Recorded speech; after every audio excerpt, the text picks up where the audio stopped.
conference was appropriate for a high-level dialogue between the All Progressives Congress governors and the diplomatic community. The meeting appropriately tagged Deepening Partnership for Democratic Stability, Investment, Development Cooperation, and Inclusive Prosperity under the Renewed Hope Agenda was an opportunity to take the audience into the trajectory of Nigeria's past economic doldrums to a potentially prosperous one. A country that has absorbed an external shock of the magnitude caused by the closure of the Strait of Hormuz and continues to grow at 4% with external reserves at above $48 billion. A stock market that has risen by as much as 55% since January.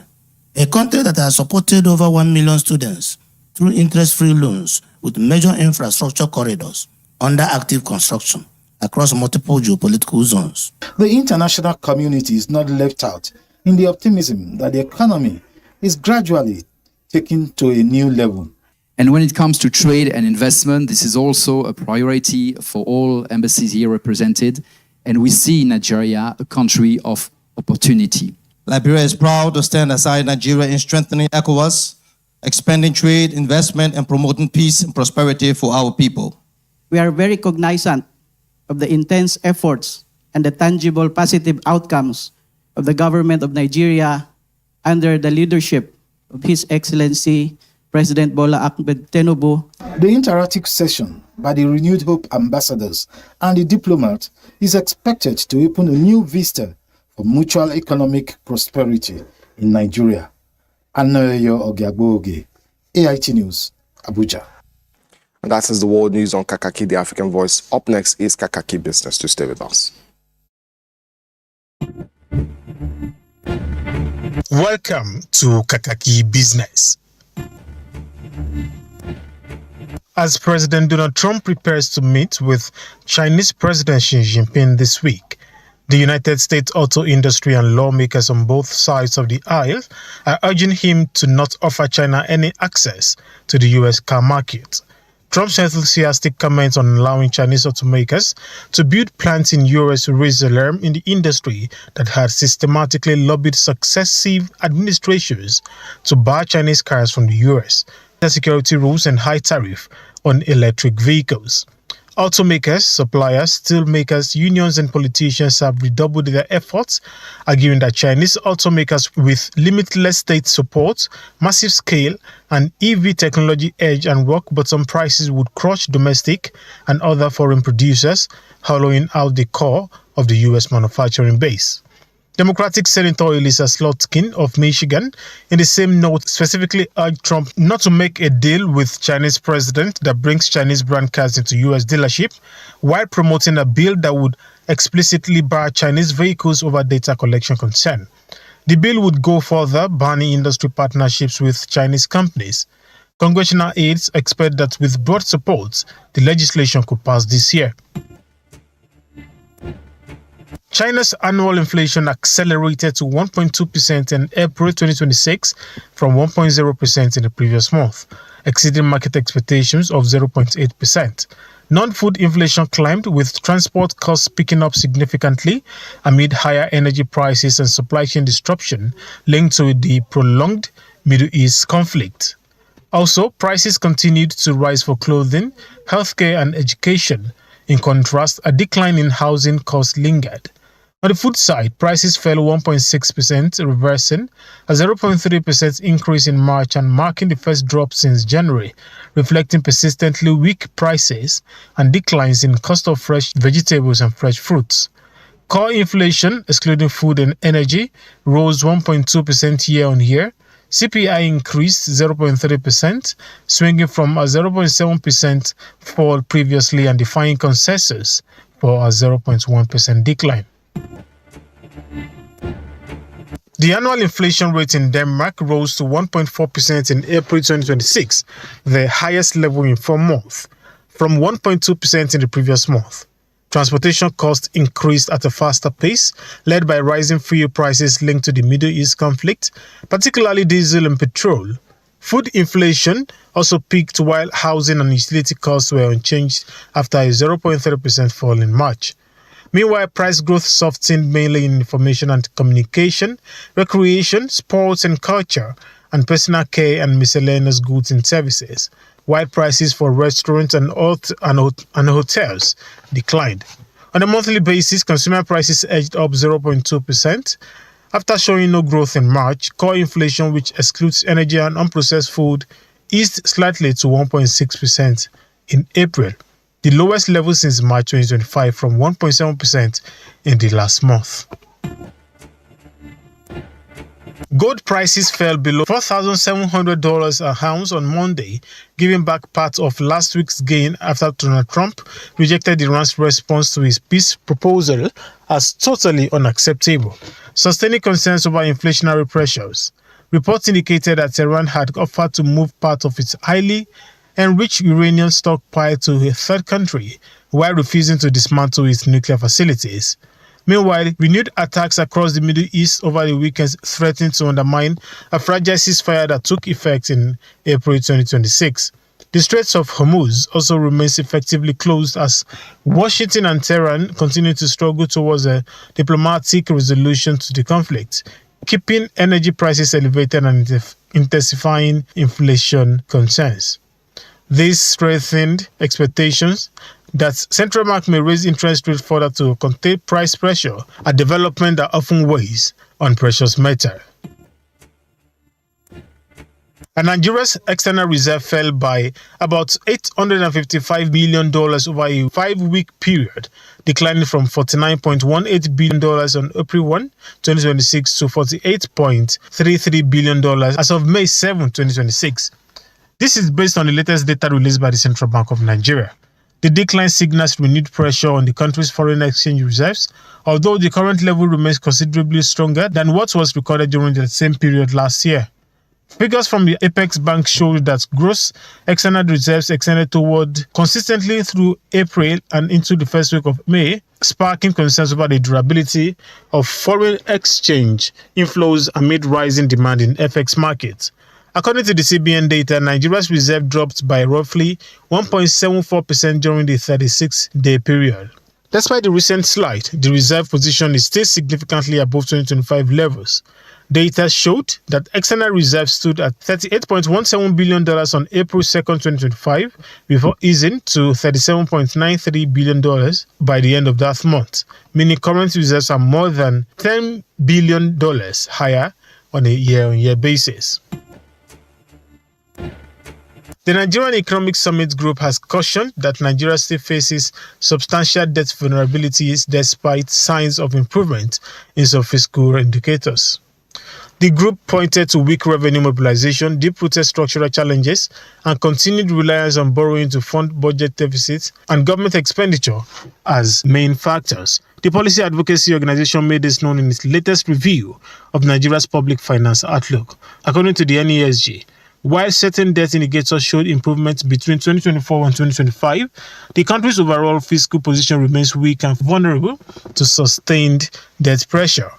The group stated that Nigeria's debt burden index, a wider indicator used to evaluate debt stress beyond traditional debt ratio, dropped to 70.9% in 2024 from 83.6 points in 2023. However, the NESG warned that the decline should not be seen as a sign of significant progress in the nation's fiscal health. According to the Debt Management Office, Nigeria's total public debt rose to 159.28 trillion naira as of December 31st, 2021. And that's Kakaaki Business. Good morning.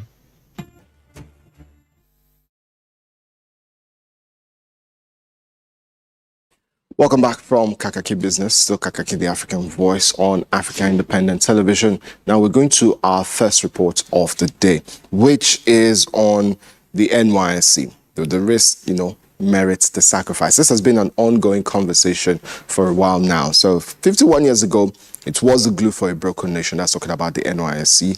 Today, some call it a death trap, while others call it the last line of unity. As insecurity surges and the economy bites, the National Youth Service Corps faces an existential crisis. So is it time to pull the plug, or is there still hope for a rebuild? That is the big question. And let's check out this report.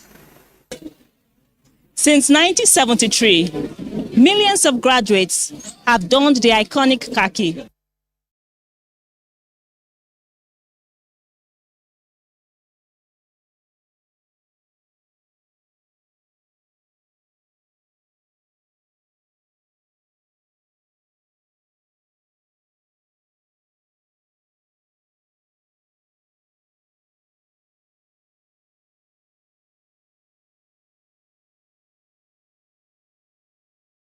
Sorry for the loss of audio there in that one, and maybe we'll be able to, revisit that report as the show progresses. But as I said earlier on, it's been an ongoing conversation, a huge one. Should the NYSC, be scrapped?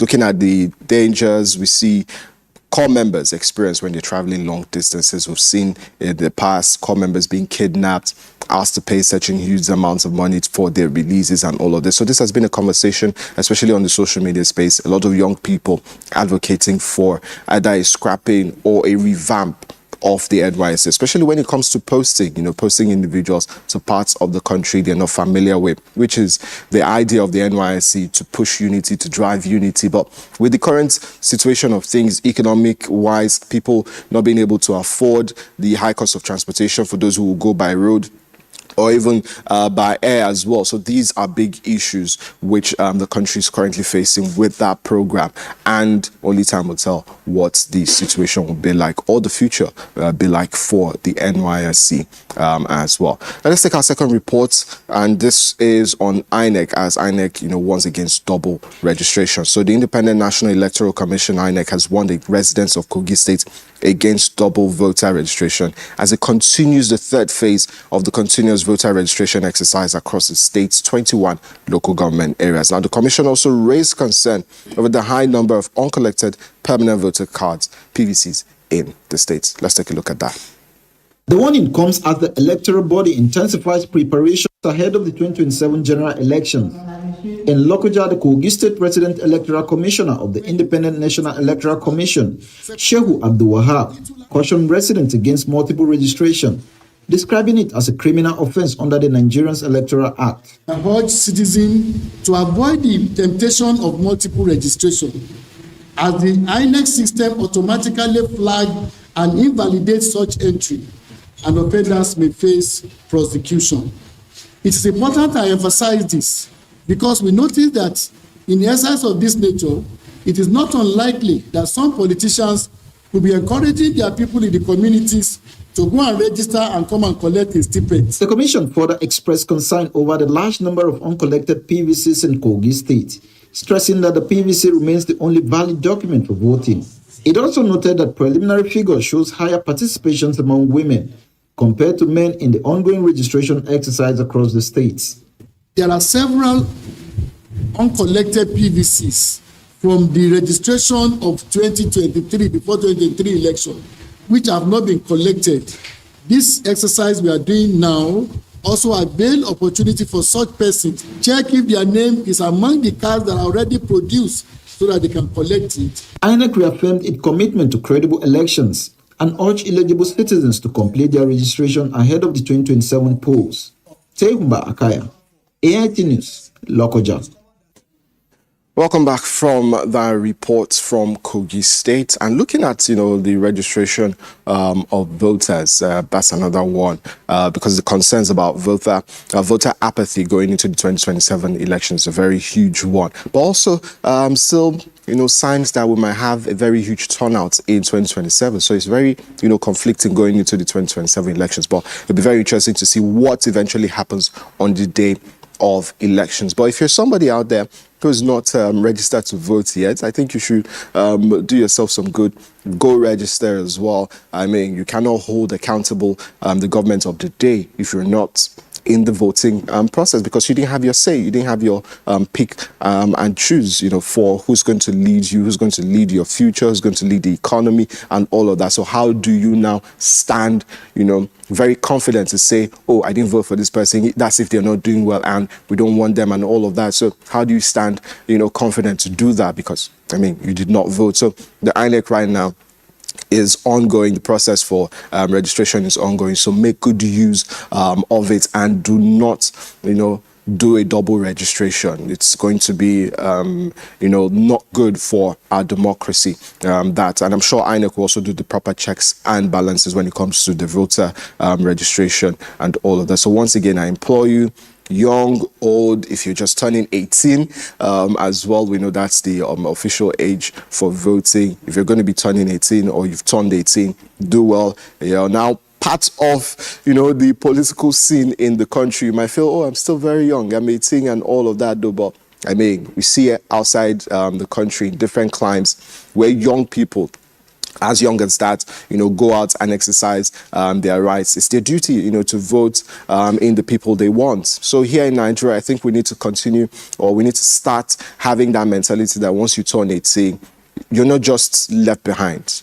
Anything that's happening in the world of politics, in the economy, also affects you, affects your parents who are taking care of you, their pockets and all of that. The kind of allowance they'll be giving you as well might be affected if they're not able to, make ends meet. So it affects you as a young person. If you're 18, you're 19, you're 20, you're 21, 22, it doesn't matter. It affects you once you cross that age. So be politically aware, go out and register to vote in the upcoming general elections. And there are also, by-elections. The elections will be coming up later, I think, this year as well. So do well. If you're in those areas, go out, register, and make sure you vote. We have another report from the NCE. This one is another one that has caused, a lot of conversation right from yesterday up until this moment. So the federal government exempt NCE from UTME effective 2027. Well, the Nigerian government has now exempted students seeking admission into NCE programs and those seeking admission into national diploma programs in non-technology and agriculture-related courses from further sitting for the Unified Tertiary Matriculation Examination, UTME, with immediate effect. The Minister of Education, Tunji Alausa, who made this announcement at the 2026 JAM policy meeting on admission cutoff marks into tertiary institutions, however, said to qualify for exemption, the candidates must secure a minimum of 4 credits in O-level and obtain mandatorily matriculations number from JAM. Let's check that and we'll be back in a bit. It is the 2026 JAMB policy meeting and far-reaching decisions and policy pronouncements were made. These include exemption of candidates seeking admission into NCE programs and some national diploma programs from sitting for UTME. However, applicants must obtain 4 O-level credits to be qualified. Also, it is mandatory for them to register with JAMB to obtain matriculation numbers. The meeting equally maintained the 16 years admission benchmark, adoption of computer-based tests for all entry examinations, and sanctions for institutions who issue admissions outside the Central Admission Processing System, CAPS. For the colleges of education, no need to do UTME again. Please clap for yourself. We're not going to compromise on the minimum credit requirement to start to go to colleges of education. The high point of the meeting was the change from cutoff marks to minimum score. The minimum score for you to be admitted to any monotechnic or polytechnic in this country today now stands at 100. For colleges of nursing, the minimum score is 150. For universities, the minimum score is 150. Science shall be 60%, a minimum of 60%, and humanity 40%. For technologies, 80-20. The meeting adopted a fixed amount of 2,000 naira for post-UTME. Also, admission is agreed to commence in July for 2026-2027 academic session. Abulu Osemahu, EAT News, Abuja.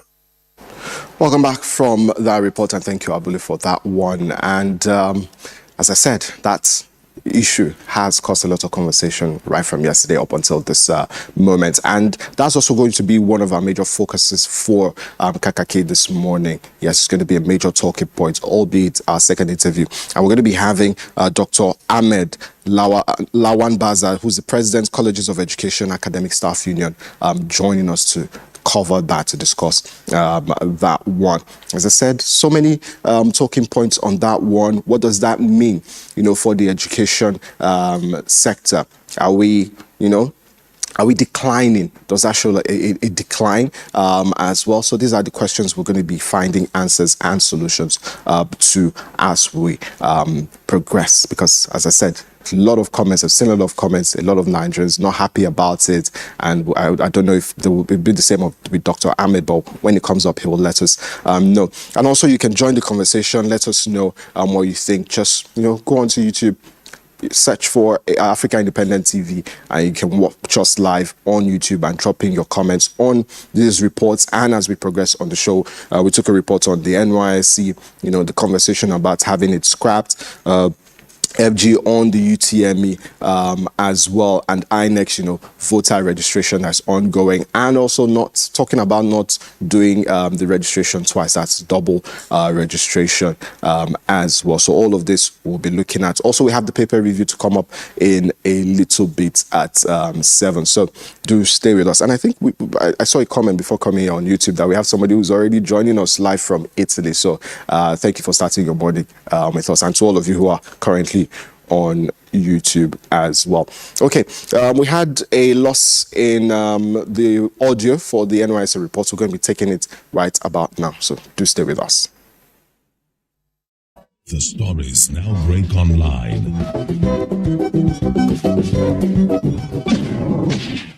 Don't miss anything from our real-time updates and exclusive content. Follow and participate in discussions on live TV studio programs to shape the narratives. Subscribe, engage, and share from AIT.live at AIT_online on X, AIT Online on Facebook, Official AIT Live on Instagram, TikTok, and Threads on YouTube. Stay connected with AIT, on air, online, online. Since 1973, millions of graduates have donned the iconic khaki. The mission is to live, work, and connect where they ordinarily wouldn't. Created in the wake of civil war to heal ethnic wounds, the NYSC was General Yakubu Gowon's grand experiment in peace. But 5 decades later, the gates that once promised a future now feels like a portal into uncertainty. But the unity dream is currently colliding with a harsh reality. Insecurity has become the shadow following every core member, from the highways of the north to the outskirts of the FCT. The fear of abduction is real. Parents no longer pray for good postings, they pray for safe ones. Aside from the camp, the stress in the camp and everything, it's also still fun because we get to meet new people. But after camp, the stress starts with you securing a PPA. That's just the main problem for most corpers out there. I don't know why most organizations, they don't want to take in corpers, and most time their complaints are, we have coppers already, we cannot take in more coppers and stuff like that. Then there is the Alawi. In an era of triple-digit inflation, the monthly allowance, once the springboard for independence, barely covers a week's groceries. Some coppers, they are PPA, they are not paying. Sometimes some people, they are paying like 10,000, 15,000. At the end of the month, before you realize that 15,000 naira cannot even sort your transport, talk less of feeding. Surviving with 77,000 is not, but nonetheless, we'll push through, but if it could be better, it should be better. Managing my finances, 77,000, and then the stipend my PPA pays me as well. Just transportation costs with the increase in fuel prices, it's been really, really high, taking taxes and stuff like that. The scheme remains Nigeria's largest employer of rural teachers and healthcare workers. In many villages, a copper, as they are colloquially called, is the only doctor or tutor a child will ever see. With unemployment at record highs, Service often feels like a one-year delay of the inevitable. The conversation has now boiled down to three parts. The scrap, divert billions into direct job creation grants. The optional, make service voluntary for those who truly want it. The rebate, a total overhaul focusing on mandatory paramilitary training, digital skills, and localized deployment. Every organization has its pros and cons, but for NYC, the pros are more than the cons. Aside the fights that are ongoing now in most northern areas, and that's what's discouraging. But aside that, I feel NYC should remain. It's not only about the theoretical knowledge that they learned in school. They are also taught skills at the NYC camp. Some of them are taught photography, some are taught designs, some are taught dancing and what have you. So it is a tool for development generally. For the PPA stuff now, if it's easy and we get good PPA and then they retain us after the whole NYC experience, it's actually a plus for us because we don't have to go out there and say, okay, I have to look for a job. I don't know whether they'll accept me or not. The NYC was built to prove that Nigeria is one, but in a modern landscape of ransom, demands and joblessness, the question for critics remains whether the NYC in its current form still needs to exist. Anyole Abotu, AIT News, Abuja.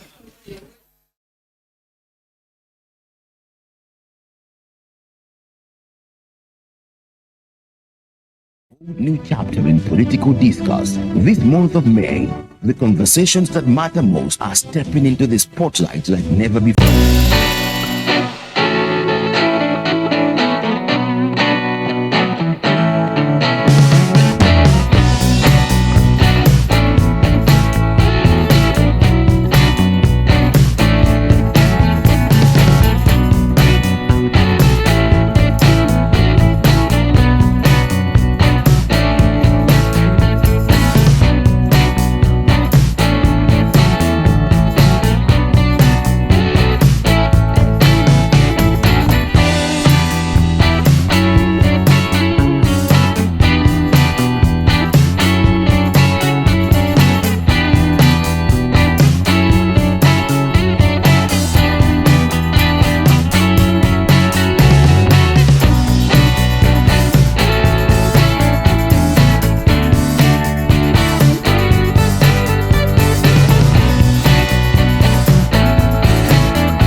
I'll be speaking to you what I've simply titled Building Systems. Many depend on motivation. Leaders depend on systems. Motivation gets you started. Systems keeps you going. For example, if you want to get fit, motivation works for 2 weeks. But if you have an accountability partner and your gym cloth laid out the night before, you will keep going even when you don't feel like it, because somebody's going to remind you. I mean, you have created a system that pops into your face daily that this is a requirement that is necessary for your next level. Great leaders build systems that produce results even on bad days, when they don't feel like it, when they don't even want to make things happen. But guess what? Because they build the systems, everything gets to go. So how do you build systems? First, identify what you do repeatedly. Anything you do more than twice needs a system. If it is repetitive, then systematize it. The process of systematizing a particular way of getting things done really emerges from your thinking pattern or the way you have designed your mind to work. If you can do it alone, why don't you create a system, support system, that can enable you being like you are 10 persons doing one thing? Do you see that? Second thing you must understand is that document the process. Write down exactly how it is done, step by step. This ensures consistency and it creates a system where it is easier for that action to be repeated again and again, and even creates opportunity for somebody else to be able to get, trained by just observing your entire process. The third element is that automate what you can, use technology, eliminate manual repetition, free your time for high value activities. Create a checklist. Pilots, they use checklists to prevent errors. And every other profession that I know, even writers, they use checklists. What's your checklist of doing what you do currently? Fifth, measure and improve. Track results. What's working, what's not working, then adjust the system. You see that? Then you train others to use it. A system in your head isn't a system, it is a bottleneck. It's just amazing. You must learn how to transfer knowledge. Institutional knowledge is so valuable that in today's world where people just leave organizations and they disappear, nobody sees them anymore, you can't wait, you can't create a system that is not productive, a system where people live with institutional knowledge and there is no system created to actually transfer the institutional knowledge and make that institutional knowledge benefit the organization. You see that in a sustainable way.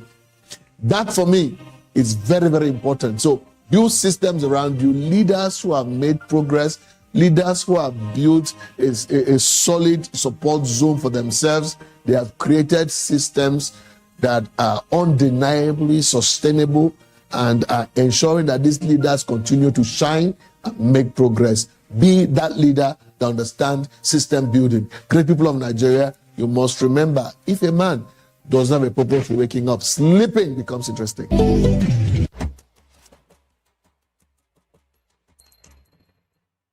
Have you ever wondered why your child and the internet are inseparable? Your child on social media networks can be a scary scenario for you as a parent, and I totally understand. However, with proper guidance, the effects of modern gadgets on child development can also be largely beneficial. Now, in addition to helping your child with his or her research and assignments, for instance, the internet can also provide him or her with insights useful in his or her daily life. The internet is a web of information and social media is no exemption. Aside from improved social skills, social media can also help cognitive abilities like problem-solving skills, comprehension, critical thinking, and memory. For example, they learn to critically discern which information is useful and which is not. However, ensure that you know all that your child does and the interactions he or she makes on social media. And because social media is uncensored, educate your child not to secret requests from friends on social media and comments they should not engage in. And most important of all, follow them, scan through the social media page, and be friends with them on every social network they belong. Honestly, that's my 2 kobo.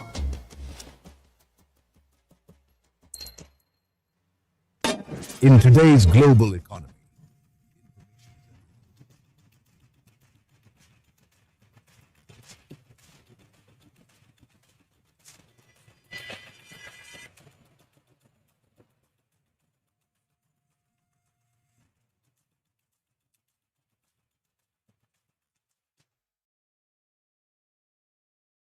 Hello and welcome back.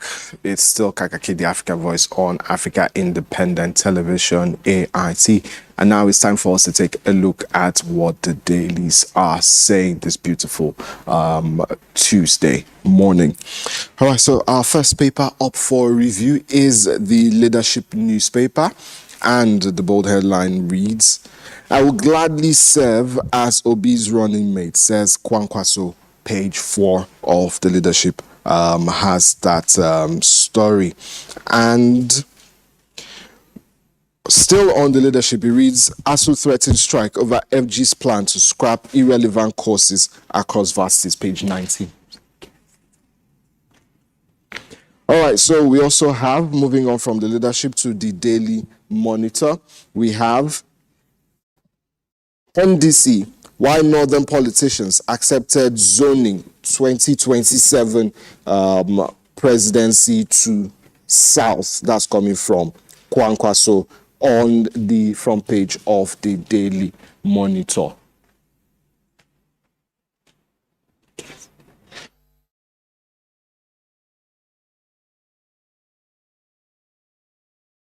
Nigerian pilot, we have Rivers Assembly, APC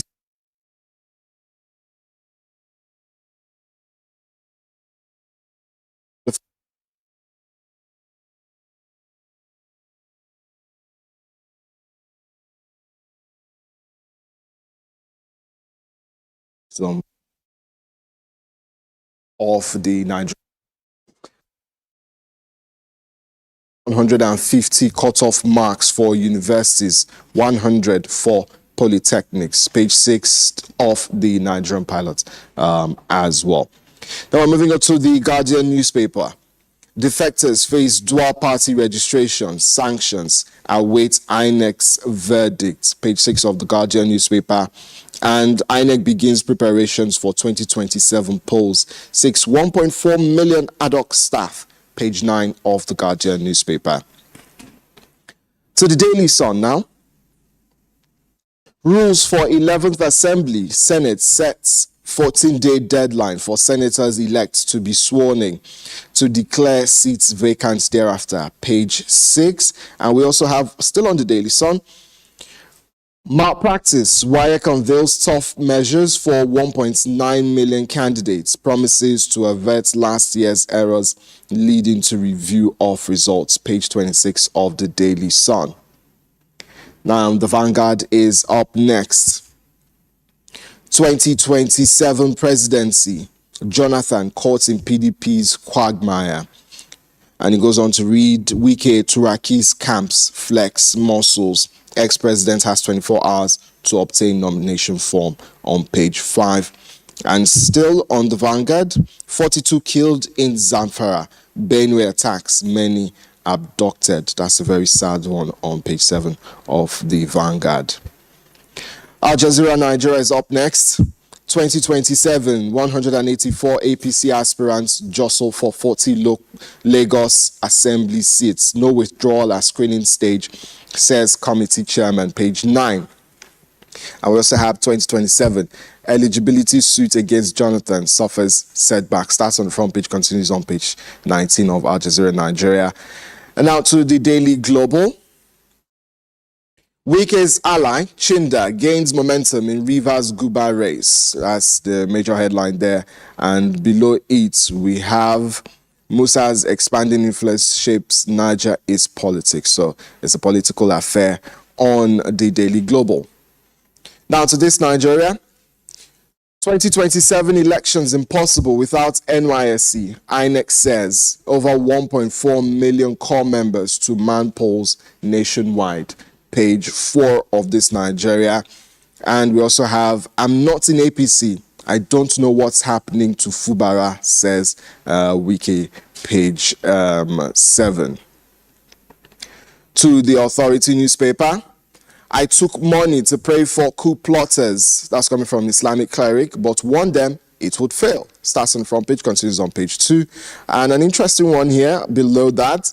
Kwankwaso, my daughter begged me to support Obi in 2023, page 4. To the Observer's Times, we have alleged coup trial. Cleric says he warned that the plot would fail. Admits he received money for prayers. Page 1 of the Observer's Times. And UTME jammed to introduce personal computer option from 2027. Page 4 there of the Observer's Times as well. And now to the Daily Trust, we have, is Tinubu changing security architecture? That's a big question there from the Daily Trust, and that's the major story there. And below that, we have 11th Senate, why Uzodinma is throwing his hat into the ring. Now to the Daily Assets. FG outlaws admissions outside JAM platform, pegs varsity cutoff at 150, exempts NCE, agriculture, candidates with 4 credits from UTME. Page 2 there. And INEC fixes June 20 for by-elections in Nasarawa, Kano, Ondo, Enugu, Rivers. Rivers APC clears 33 assembly aspirants, disqualifies 65.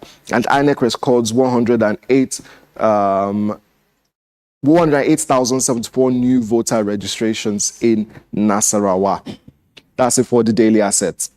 To the Nigerian News Direct, FG exempts education, agriculture candidates from UTME, page 2.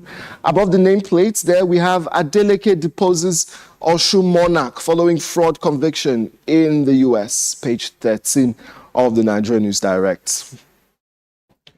To the Business NG, INEC's 873 billion naira 2027 election budget may drive bigger economic impact than 2023 polls. That's from the experts there. And a sad one or alarming one for Nigerian students, strike looms again as ASU raises alarm over unmet demands. And when ASU speaks there, students begin to fear. And that's our final paper for today. Now, we're going to be joining our reviewer who is joining us virtually this morning. We have our reviewers this morning, and we have Alhaji Majid Dahiru joining us. Good morning, Alhaji Majid. How are you today? Good morning. How are you doing today? Yeah, great to have you. You have a smile on your face. Did you make like 50 million naira yesterday? You have a smile on your face. I wish. Okay, thank you so much for joining us this morning. Let's look at the papers this morning, and there's a lot happening on the dailies. First and foremost, let's start off with that one from Kwankwaso. He's gone on an interview yesterday talking about 2027 elections, and the leadership leads with "I will gladly serve as Obi's running mate," says Kwankwaso. Why do we have a change? He's singing a different tune from what he sang in 2023. He even went on to tell us that his daughter wanted him to support Obi in 2023, but he didn't, apparently didn't listen to her. But he's singing a different tune come 2027 elections. Why is that? You see, that comes a time in a man's life, in a normal human being's life, when you have to rethink about what the positions you hold, and there's nothing wrong with that. It simply shows strength of character, wisdom, and the ability to adapt to changing time. You see, Mr. Peter Obi was highly underrated in the 2023 election. Highly underrated. Some people thought he couldn't win more than a state. Even his own state governor then, Governor Soludo, said he couldn't win more than Anambra State. He called him the home run. But some of us saw what Kwankwaso's daughter saw then, that this man was going to win much more than one state and would come close to winning the election if he didn't win the election. And He went to the election without any structure, without a governor, without a single member of the National Assembly, without a councillor.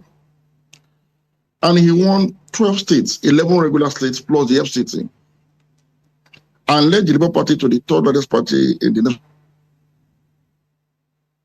Instead, and deprived the other established parties a landslide victory, the first time in the history of Nigerian democracy. So what happened was he simply was able to convince everybody beyond reasonable doubt that he was popular, that his message resonated well, and it was well received across the country. Obi won in, I think, 4 geopolitical issues out of 6. He won a state in the Southwest. He won several states in the South-South. He won all the states in the Southeast. He won a number of states in the North-Central. And made some impressive show with the Northeast and parts of the Northwest. So anybody that is reasonable, anybody that is a realist would have seen that this man is the golden boy of Nigerian opposition. He's the most popular Nigerian alive today. Whether anybody likes it or not. Single popularity. Other politicians depend on structures to win election. This man depended on himself and his messaging alone and garnered over 6 million votes as recorded by INEC, as declared by INEC. And what impresses me most, and what also I would say it's a vindication for some of us, for the people we've held, is that common sense has prevailed at last. Common sense, logical reasoning, wisdom has prevailed at last. When a prominent northern politician, a very, very phenomenally popular one at that, and I'm talking about Rabiu Musa Kwankwaso, has taken the decision to support the South for the remainder of the 4 years between 2027 and 2031. That is, effectively, he supports a Southern presidency going to the next election. And he said he has consulted widely among northern stakeholders, and they seem to share that position. And not only that, that they have also identified a Peter Obi as the most viable option from the South that may meet Nigeria's leadership need at this time for those who do not want Tinubu to continue. You see, I'll tell you why I'm happy as a Nigerian today. This once again has helped to unite a fractured country. Musa Kwankwaso is the governor, former governor of Kano, and the strong man of Kano politics, the most populous state in the Muslim north of Nigeria. For him to come out and all but endorsed a Nigerian of Southern origin, a Christian from Anambra State, for the presidency of Nigeria, signals hope for Nigeria's unity in diversity. This is what we have been preaching. So whether or not they win, it doesn't matter. And for me, in fact, what this man has done yesterday has rekindled the hope in me that Nigeria can indeed be a united and an egalitarian country. And Kwankwaso has risen to the occasion where others have failed. You know, we've been talking to the others from the same region, including those who fought for zoning, who benefited from zoning, and who violated zoning. We've been talking to them to say, you cannot want to replace a Southern president with a Northerner. It has to be a Southern alternative. Obi has pledged one time, openly and in written form. The party is running on, has declared as a party policy, that the window between 2027 to 2021 is only reserved for the South. After that, it's going to be the North. Meaning, whether or not the party wins, by 2031, power returns to the North. This has placed the NDC as the new frontier of opposition politics in Nigeria. They have started very well. And this has now halted that fear that Nigeria was going to slide into a one-party state. With this party, in the list, if they don't win the next election, in the list, they will win enough states to halt Nigeria's slide to a one-party state under the APC. This in itself is enough victory for our democracy. So I commend Kwankwaso. I commend other others like him that have been bold enough to come out at this critical time to take this stand. For me, Kwankwaso has emerged as a hero of our democracy, one of those whose names should be written in gold. Because I'm telling you the significance of what this man has done. For others to refuse to do it tells you the significance of what he has done. In short, If you recall in the United States of America, when Obama was going to contest, he had white veteran politicians like former President Bill Clinton, whose wife lost to him anyway, the primaries. But Bill Clinton stood behind him and campaigned for him throughout. Then he was backed as vice presidential candidate by Joe Biden. Joe Biden was a more experienced politician than Obama. Yeah. In fact, at the time that Joe Biden was first elected into the Senate in 1972, Obama was less than 10 years old. And in terms of establishment experience, Joe Biden was far ahead of Obama. But he saw the need for equity, justice, and inclusion, and saw the opportunity where a black man has risen to that level of popularity and fame within the Democratic Party, and he backed him up with that establishment support. For me, the Obi Kwankwaso candidacy has been envisaged. It's going to be like a Joe Biden and Obama candidacy. Yes, Kwankwaso is far more experienced in the political theory. There haven't been a former deputy speaker of the federal parliament, haven't been a two-term governor, haven't been a senator, haven't been a minister. He comes with a lot of experience. But sometimes in the interest of national interest, in the interest of the unity of the country, that you now put yourself as a second or maybe subordinate yourself to somebody else does not mean weakness. It simply means you are making a sacrifice for the unity of this country, a unity that all of us will benefit from, that Kwakwaso's children, especially that his daughter, will benefit from going forward. I've always said it, that for Nigeria to develop, for Nigeria to be secured, national unity must be intact first. And this move, this statement, this time by Kwakwaso signals a new beginning for Nigeria. And the NDC has been positioned as the new frontier of opposition politics in Nigeria, ahead of the PDP and the ADC, especially the ADC, that refused all this while to do the needful, that refused to concede to the South when it is legitimate the turn of the South. You see, I wonder what those in the NDC will be thinking now. I wonder. And the truth of the matter is that a combination of Kwankwaso and Obi is going to be a masterstroke for the opposition. It's something that will give the ruling party a reason to lose sleep, whether anyone likes it or not. Because Kwankwaso is a performer who has been running, who has remained relevant on the track record of his performance as governor of Kano, phenomenally. It is something we picked up from the South. So the coming together of these two people is something that is good for our democracy. So we can now make the ruling party to wake up from its slumber and begin to adjust to the needs of the Nigerian people ahead of the next election. So today is a very good day for Nigerian democracy. Thanks to Kwankwaso and the stand he has taken. Okay. All right. That's a very interesting, point you've laid out there clearly. But another conversation about, this merger or marriage between both the Obi side and the Kwankwaso side is how feasible is it going to be for 2027 in terms of getting the numbers? A lot of people have said, if you add Mr. Obi's 6 million, Kwankwaso's 1+ million, it's not up to the 8 million, the president that's talking about Bola Tinubu, got in 2023. And Atiku Abubakar, if you remember, earlier on they talk about, the popularity. He's more popular than these guys, especially like Kwankwaso and co, which a lot of people thought it was, rubbishing the coalition, pouring debt on, who individuals you should have worked with. So, but how do they begin to walk around all those concerns, being raised about popularity, especially in the core, northern part of the country, to be able to gather votes they need to win the elections for 2027? Well, they have taken the first right step, which is to identify a viable and popular candidate from the South. Okay. The same way that the Asiwajus, the Rotimi Amechis and others from the North, from the South, they identify Buhari as the most popular candidate from the North. And they give him the support to run for the election. So the first 5 steps have been taken.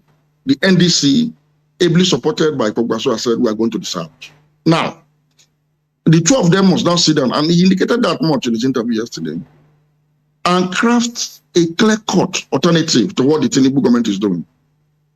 Clear-cut. It has to be pristine. It has to be visible. It has to be audible. item by item, agenda by agenda. They have the opportunity now. They need to sit down and tell us exactly what they want to do. And because of their track record of performance, their track record of frugal management of resources, of state resources, and their visible achievements, it will be easy for people to trust both of them when they say they're going to do certain things differently from what the current administration is doing. So that's a challenge before them now.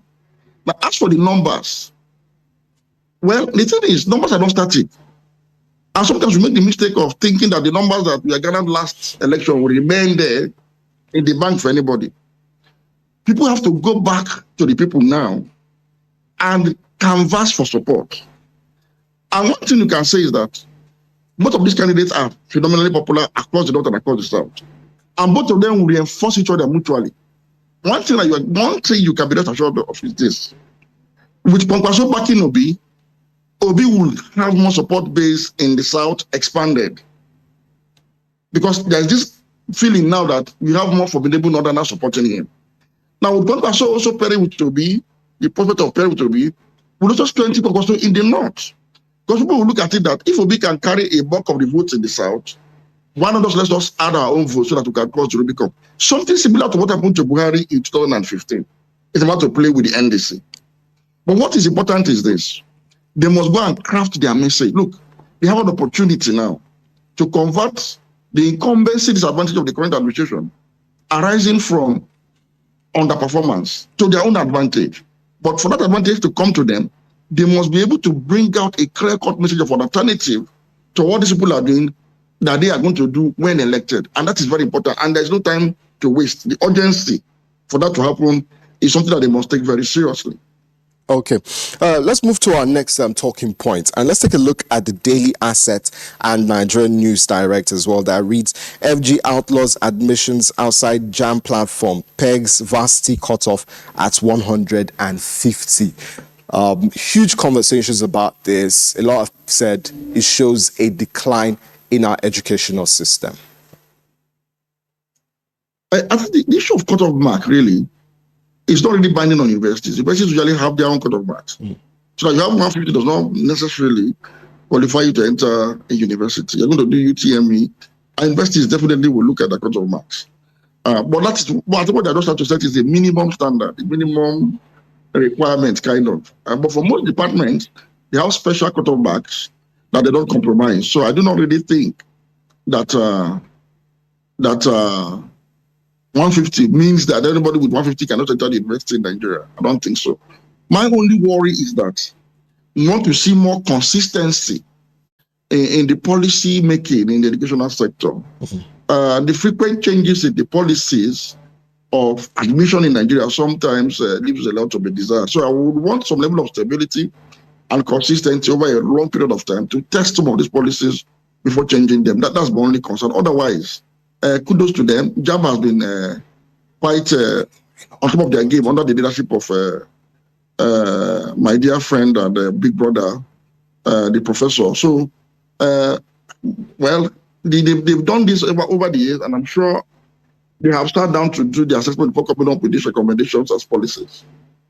Okay, still on that, when it comes to admissions, we know, especially critical areas, we have courses that should be, a lot of people I say should be critical, like in education, agriculture. Once you remove these, cut off now, we already have issues with the quality of teaching we have in schools, quality of, persons we have, we're churning out in terms of graduates. And not long ago, we had a CEO of one of these big companies in Nigeria, talking down on the graduates. And this has raised concerns, especially on the social media space when on X, where JAM did post these new updates that is also going to drop the quality of people in terms of the students getting into schools. I mean, if you look at 150 over 400, I think that's like 37%, which in the normal sense, when you get into the university as well, is even a fail mark if you're getting 37% over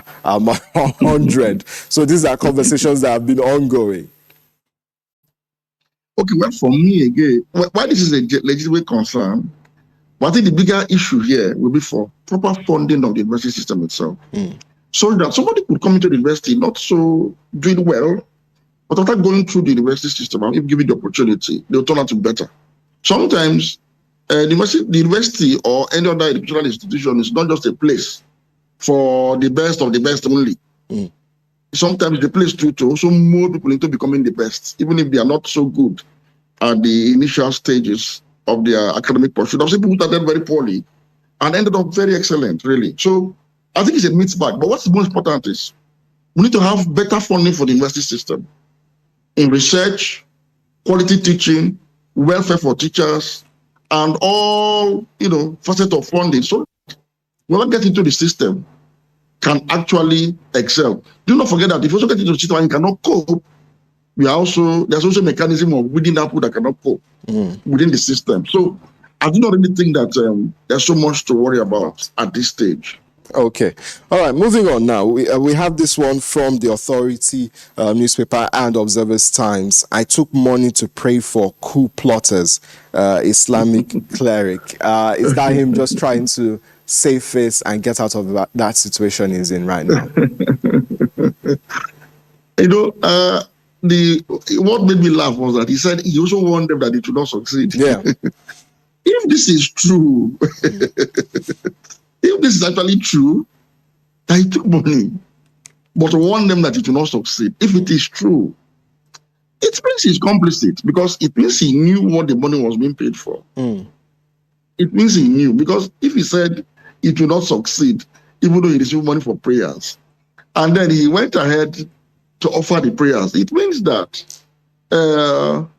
he's truly complicit. That also means that truly the intelligence services were quite spot on and right when they said there was a coup plot in the offing, and it was leaked to the board. So at this point, I think I can commend our Defense Intelligence Agency, particularly the Chief of Defense Intelligence, General Emmanuel Undiandeye, and his team for working very hard, for being very proactive in deepening the board, what would have amounted to the truncation of our Fourth Republic democracy. You see, no matter how bad our democracy is, the best way to correct it is to apply more democracy.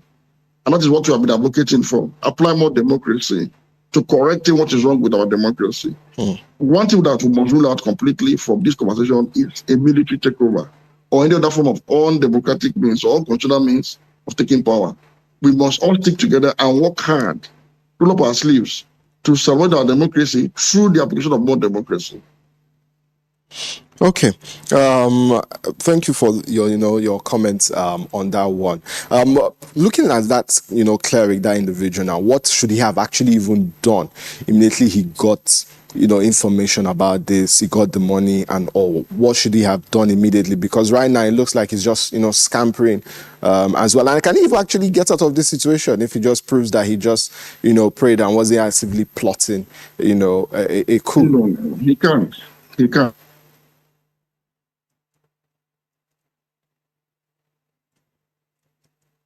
Okay, looks like we have a network issue there with Alhaji Moji Dahiru. While we try to, get him back on, let's quickly just take a look at what you're saying on YouTube at the moment. We have Kwankwaso is in this time around because he needs to be in the news towards 2031 to keep his presidential ambition alive, particularly now that his hold on Kano is threatened. That's coming from Omar Aria on our YouTube page. If you want to share your opinion, it's Africa Independent Television on YouTube. Also, we have the OK 2027 ticket. Looks to be the best gamble for Nigeria. Nothing exceptional about Atiku. Unfortunately, he will not rule Nigeria. He needs to support Obi. Okay. We also have Chris here saying, Mojid, please, Kwankwaso decided to support Obi because his mathematics tells him that Obi's one-term tenure before power shifts to the north will help his presidential aspiration.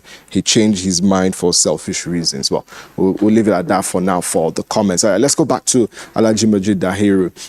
I asked the question about, what the cleric should have done, better with that. And can he really get out of this sticky situation? You were going to answer that before you went off. Well, for me, the cleric should have reported to the nearest police station.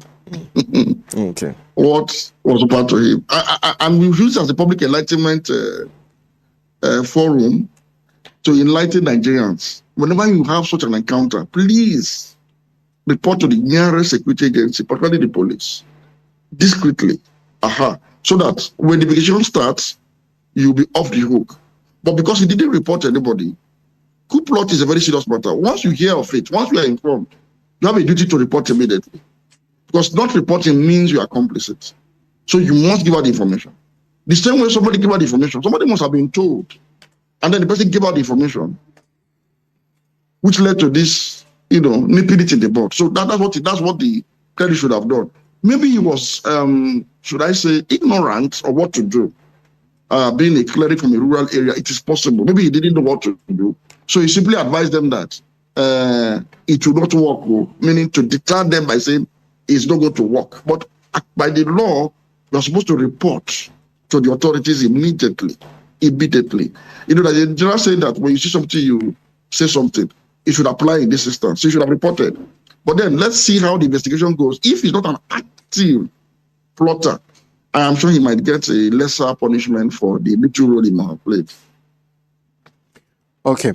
All right. Thank you, Alhaji Majid Dahiru, for joining us this morning on the newspaper review on Kakaaki, the African Voice.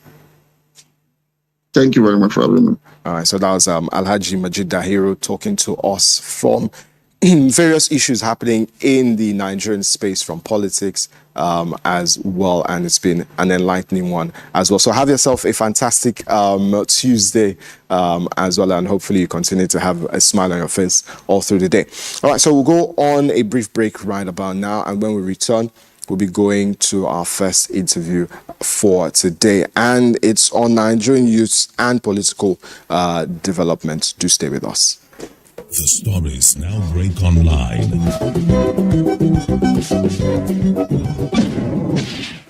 Don't miss anything from our real-time updates and exclusive content. Follow and participate in discussions on live TV studio programs to shape the narratives. Subscribe, engage, and share from AIT.live at AIT_online on X, AIT Online on Facebook, Official AIT Live on Instagram, TikTok, and Threads on YouTube. Stay connected with AIT, on air, online, live. Since 1973. The stories now break online. Get ready for a bold new chapter in political discourse. This month of May, the conversations that matter most are stepping into the spotlight like never before. Political Platform every weekday. Premieres May 4th, 2026. Stay informed, stay engaged, be part of the conversation. Welcome back to Kakaaki, the African Voice. Thank you for still being there as always. And moving on to our first interview for today. Joining me in the studio is Eze Onyebuchi-Chukwu, Chairman, Forum of National Youth Leaders of all political parties in Nigeria. Good morning, Eze. Thank you so much for joining us. Good morning. Thank you for having me. Okay, so now let's begin from the basics. When we mention youths, who are we talking about? That's the first question.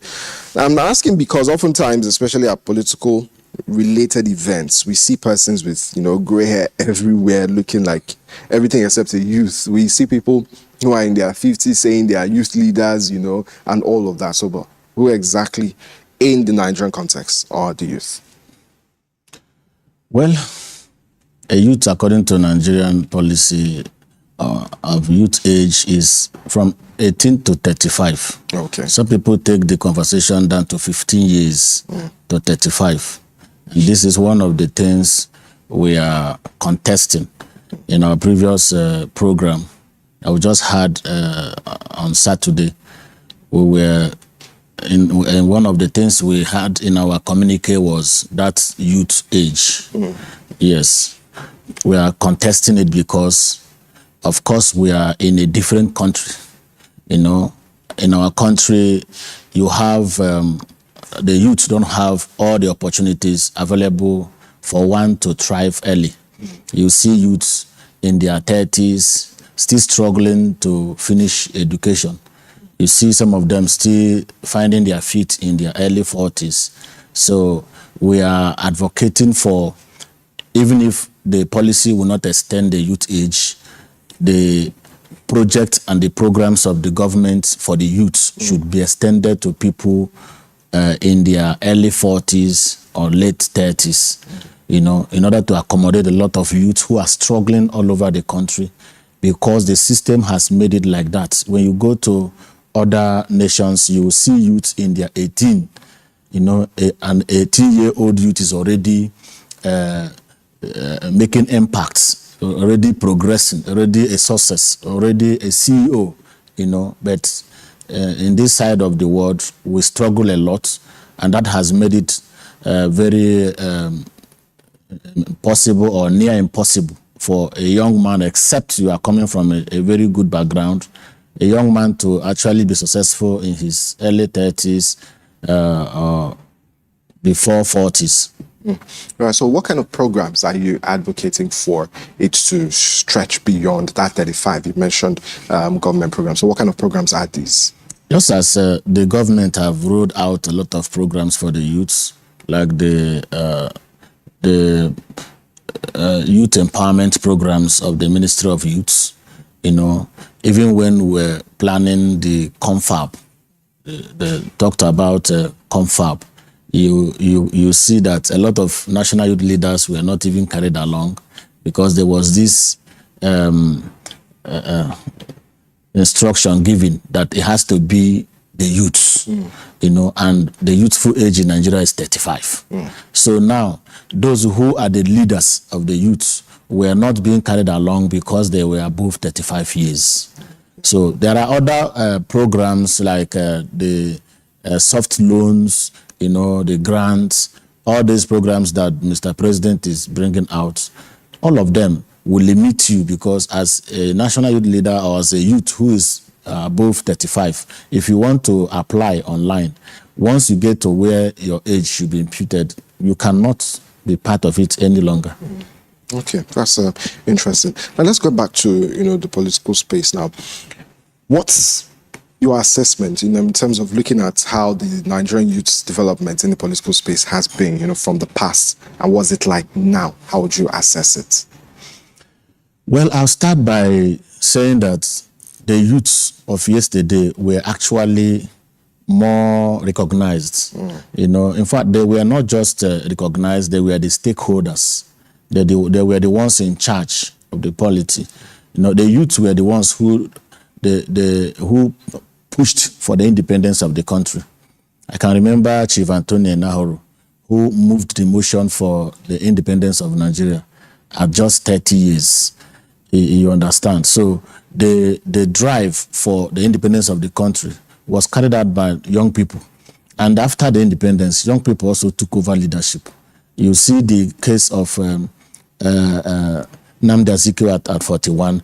And even after that time, when Nigeria had existential threats, the hardest time of this country, the country was handed over to young people. At 31, Yakubu Gowon was the head of state. They didn't just fight for the unity of the country in the Civil War. They also maintained the economy of the country. They built infrastructures. So the country was actually on the shoulder of the young people when it was the toughest for the country. So the young people were at the center of things. We were the stakeholders, receiving wisdom and experience and advice from the elders.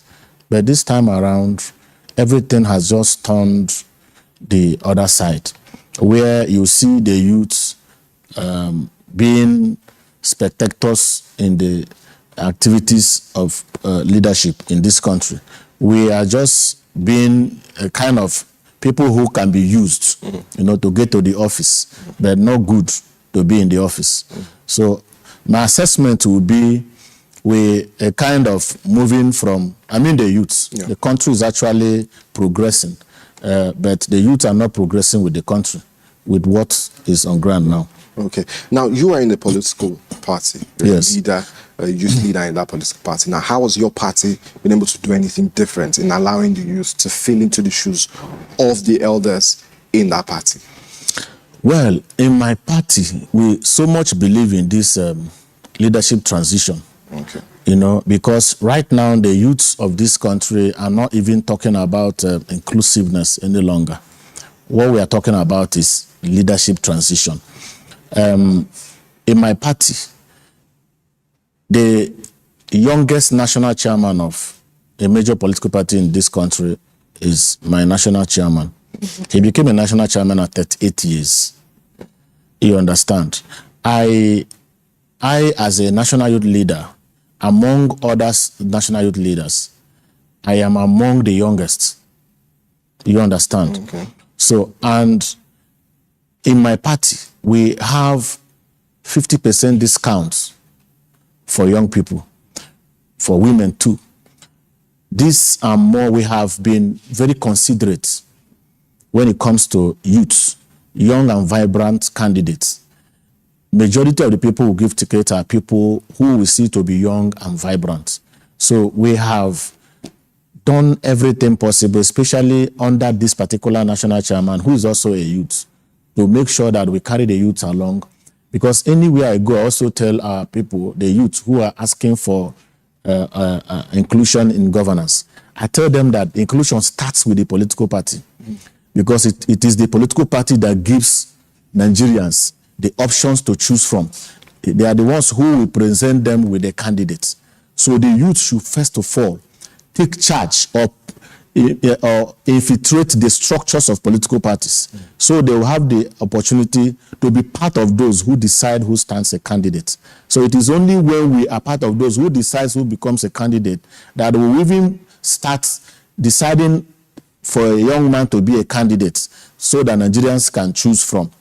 So my party has started this movement, you know, of handing over power to the youths. My political party is the only party in Nigeria, only national political party in Nigeria that trusts the youth enough to hand over the whole structure of the party to a young Nigerian. Okay. That's very interesting to say. This is also coming on the back of Nigerian youth, complaining about marginalization when it comes to politics. How does that marginalization look like? And did you also have, young people in your party have to struggle to fight against, marginalization in your party? And what was that like? Well, in my party, there is no case of marginalization because of the balance already. You understand? So it's much like it's just the youths all over. Okay. We have few elders in our NWC as a party. And then we talk about the state where we are controlling. Majority of the elected and appointed members of that government in Anambra State are all young people. Now, when you ask what the marginalization look like, yes, the youths are said to be over 60 or 70% of the population of this country. Now, if we are 70%, for instance, is it not proportionate that we should also be 70% represented in the governance of the country? Now, that's why I say we are no longer asking for inclusion. We're asking for transition. Okay. Like in our communique in our last program, we didn't ask Nigerians to give us 30% representation. We are saying we need 70% representation. The 30 goes to our fathers who have both experience and network. So they can be there behind to give us their wisdom. So in a country that must move forward, we must marry experience with energy. The youth have the energy and the innovation.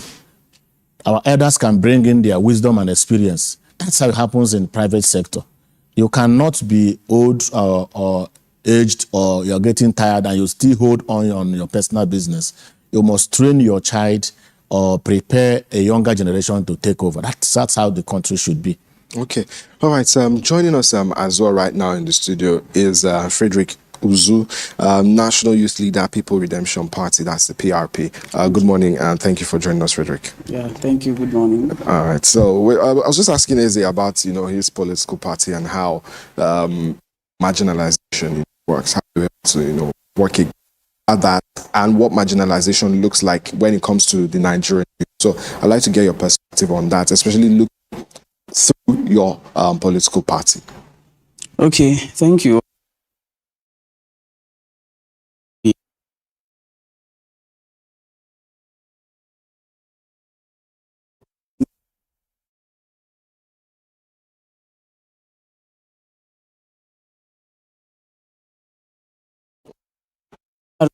With come up with was able to rally young persons to buy into the vision. And the vision is simple: a platform where common persons, ordinary Nigerians, young people can showcase their political ability, where young people can sell their ideas in terms of leadership. But talking about marginalization, I think what happened was, that's for my party, PRP. It's a Talakawa party. Okay. It's not a money bag party, as some people call them. So it's difficult, especially as time goes, for that kind of party to be attractive to the young people. You understand? Okay, so sorry, before you go on now, Talakawa, for somebody who doesn't understand, Okay. so what does that, if you can just break down. Talakawa means ordinary people. Okay. Yeah, in this case, ordinary Nigerians. So, but over time, when as time went on, persons like us, when we came on board, what we've been able to do is to make the party more attractive to young people. Because the truth is, many persons misunderstand the concept of being in politics. As a young person, if you are in politics to make money, you are at the wrong place. Politics is supposed to be charity. You have recognized a vacuum and then you want to fill it.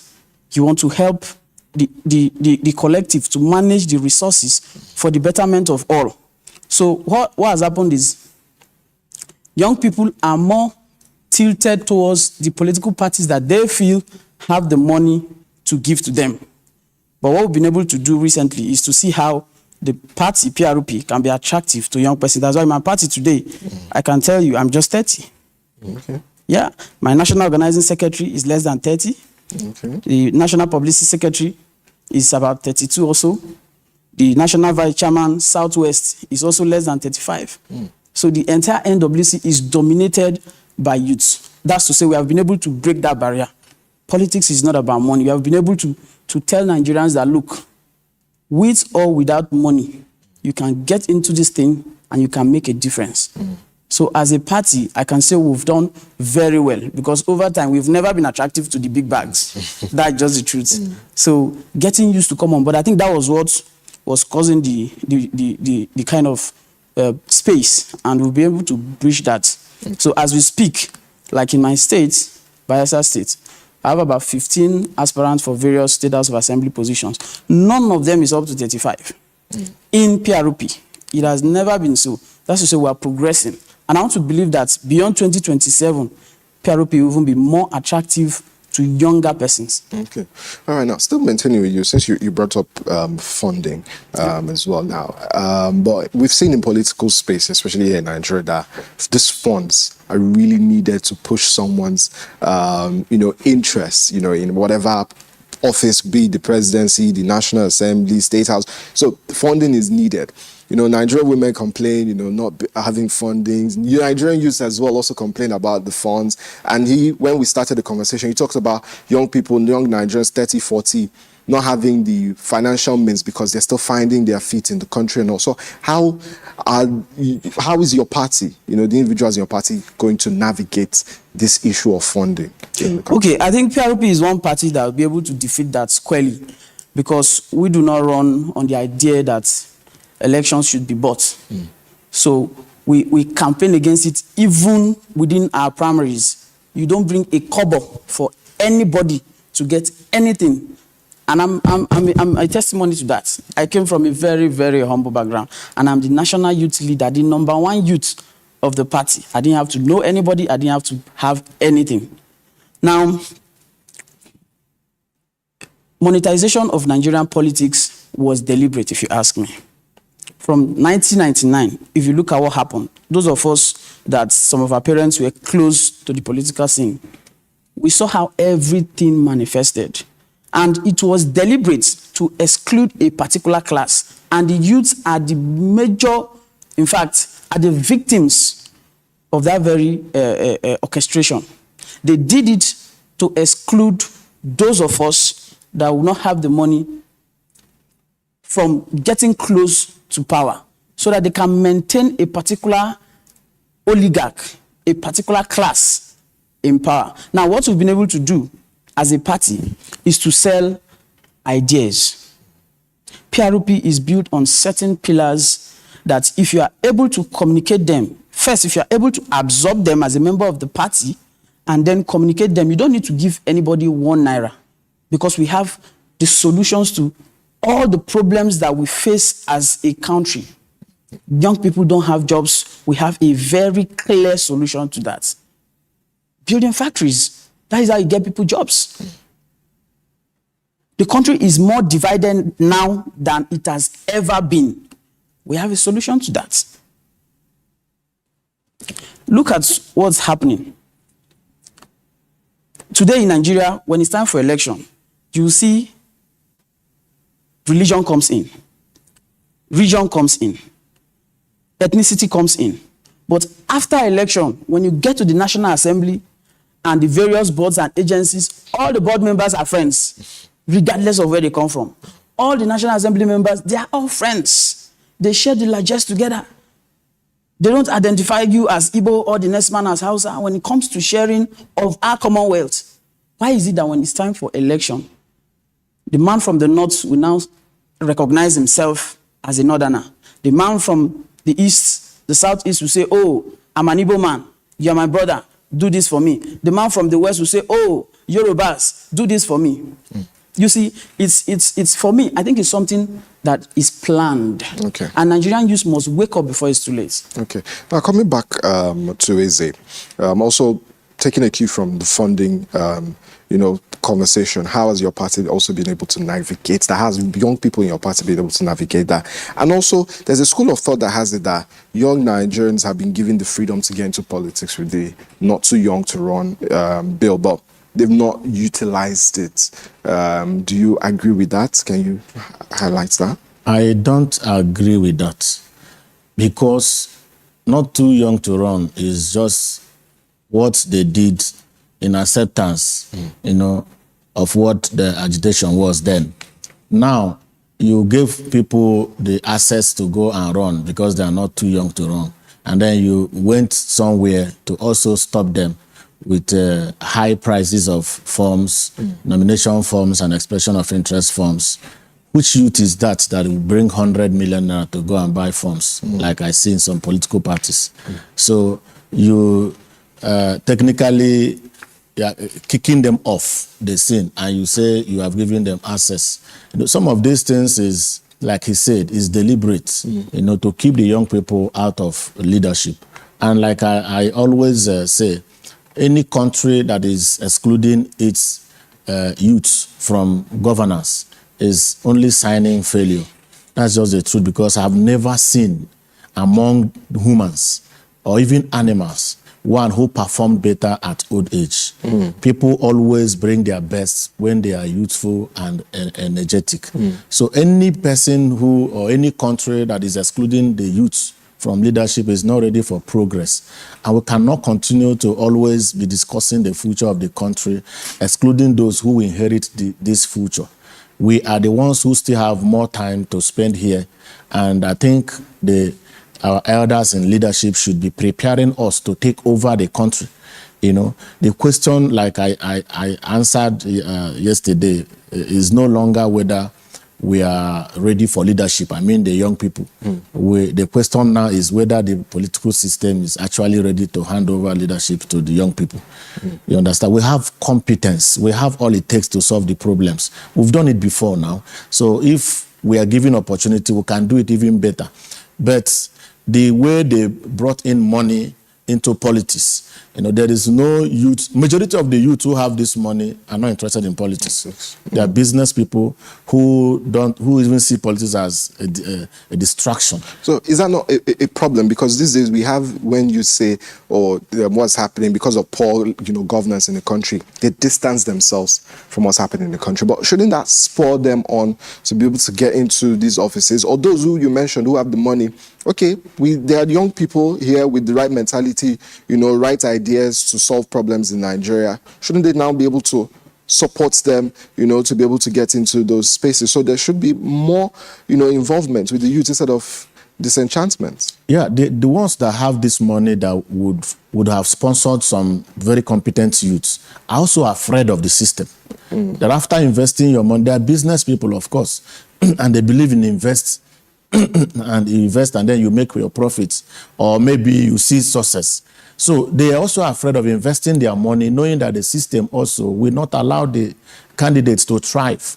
You understand? There is this apathy of going into politics. There's this disbelief that has been created in the mind of young people. Now it is even very difficult to convince a young Nigerian that his vote will count. So we as national leaders, we keep telling them that your vote counts, telling them why the vote will count, and giving them examples of maybe 2023 general election. So there is this fear, that the people there can no longer allow decency to fly. So you either, as a young man, is either you join them and be part of what they do for them to compensate you later, or you contest and fail. I was a candidate in the AMAC election. I know what I saw, and I saw many of the things I saw because I was a young person that does not have money and do not have money bags or godfather. You understand? So the introduction of money into politics, godfatherism, and the rest of the technical things they are brought in to kick away young people is one of the limitations, one of the reasons why young people are not thriving or making their way into leadership in the country. Okay. All right. We have to go now because of time. So thank you so much to Eze Onyebuchi-Chukwu, Chairman Forum of National Youth Leaders of all political parties in Nigeria, and also Friedrich Muzo, National Youth Leader, People Redemption Party, PRP. Hopefully, if we call on you both, I'm sure we would get a response, positive response, anytime, to continue the conversation, because 2027 elections are close by, and it looks like it's time for Nigerian youth, to take their country, to where they want it to be, economic-wise, politics-wise, and all of that. So thank you once again, gentlemen, for coming on the show this morning. Thank you. All right, so we'll go on a short break now, and coming up in a bit is Kakaaki Social, and Rena Obozege just strolled in, and she's getting ready for that one. Do stay with us. Get ready for a bold new chapter in political discourse. This month of May, the conversations that matter most are stepping into the spotlight like never before. Political platform, the hard-hitting, no-holds-barred program you've trusted on Raypound on AIT, 9 to 10 a.m. every weekday. Premieres May 4th, 2026. Stay informed, stay engaged, be part of the conversation.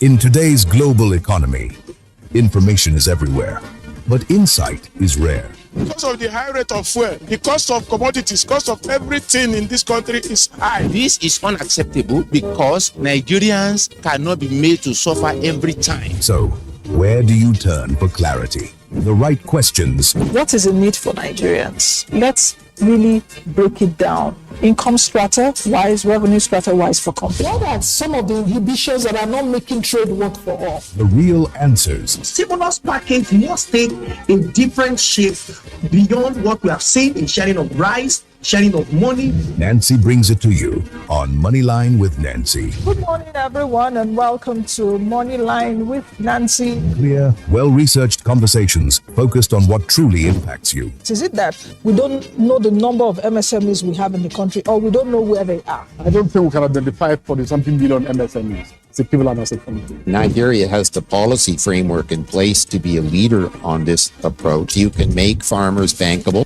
Moneyline with Nancy now airs 10 a.m. to 11 a.m.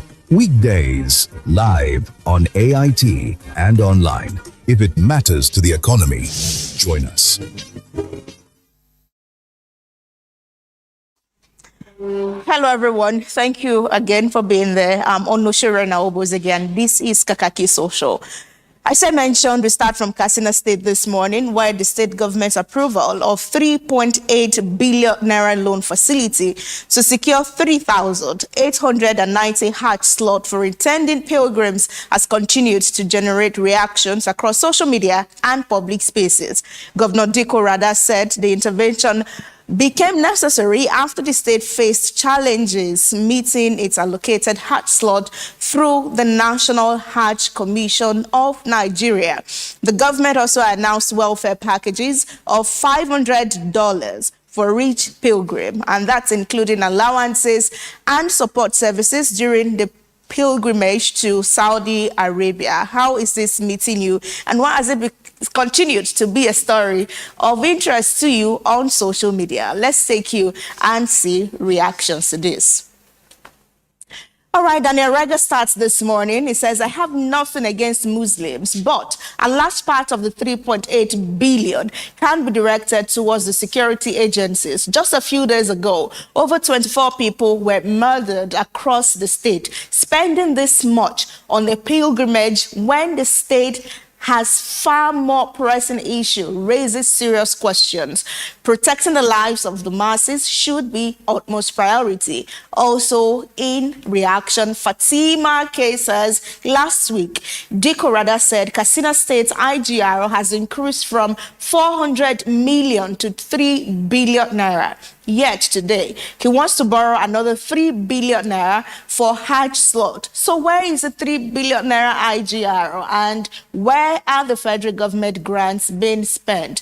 Diko has damaged Katsina, according to Fatima K. But finally, In God We Trust says, stop commenting if you don't understand governance. That is what In God We Trust says to that.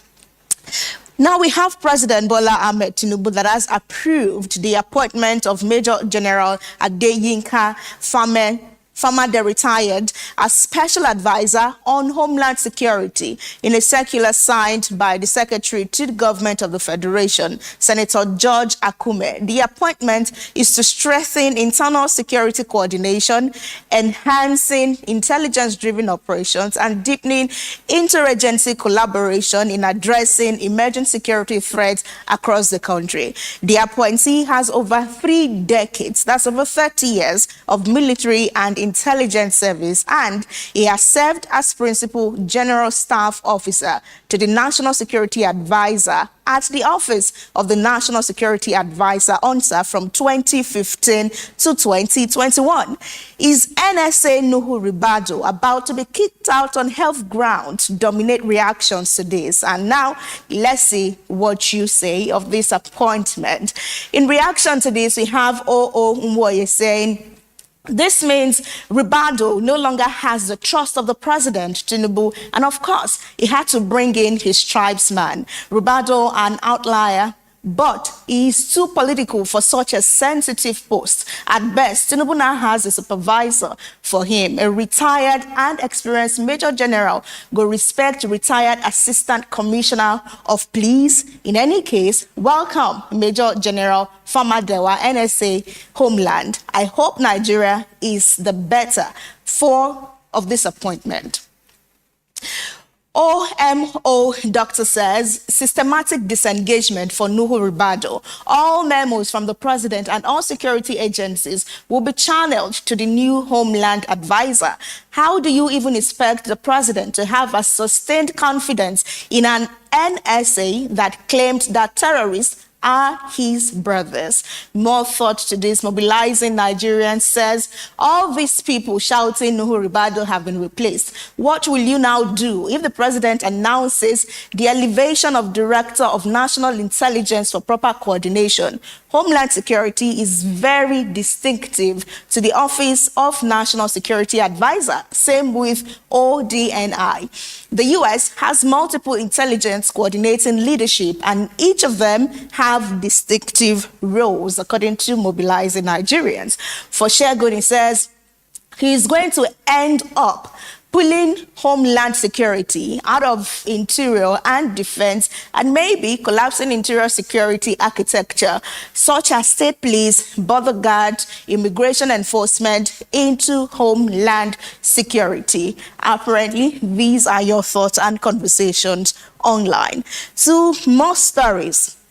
We have the federal government that has now exempted NCE and ND programs in non-technology agricultural and agricultural-related courses from further seating the Unified Tertiary Matriculation Examination, which is UTME, and that is with immediate effect. The Minister of Education, Tunji Alausa, who made this announcement at the 2026 JAM policy meeting on admission cut-off marks into tertiary institutions, however, said that for you to qualify for exemption, the candidate must secure a minimum of 4 credits in O-level and obtain mandatorily matriculations number from JAM. Also at that meeting, they equally maintained the 16 years admission benchmark. Cut-off mark is now set to a minimum score of 150 for university admission, 152 for School of Nursing, and 100 for polytechnics and monotechnics. Let's listen to the Education Minister. Of education, no need to do UTME again. Please clap for yourself. We're not going to compromise on the minimum credit requirement to start to go to College of Education. The minimum score for you to be admitted to any monotechnic or polytechnic in this course in this country today now stands at 100. For colleges of nursing, the minimum score is 150. For universities, the minimum score is 150. 150.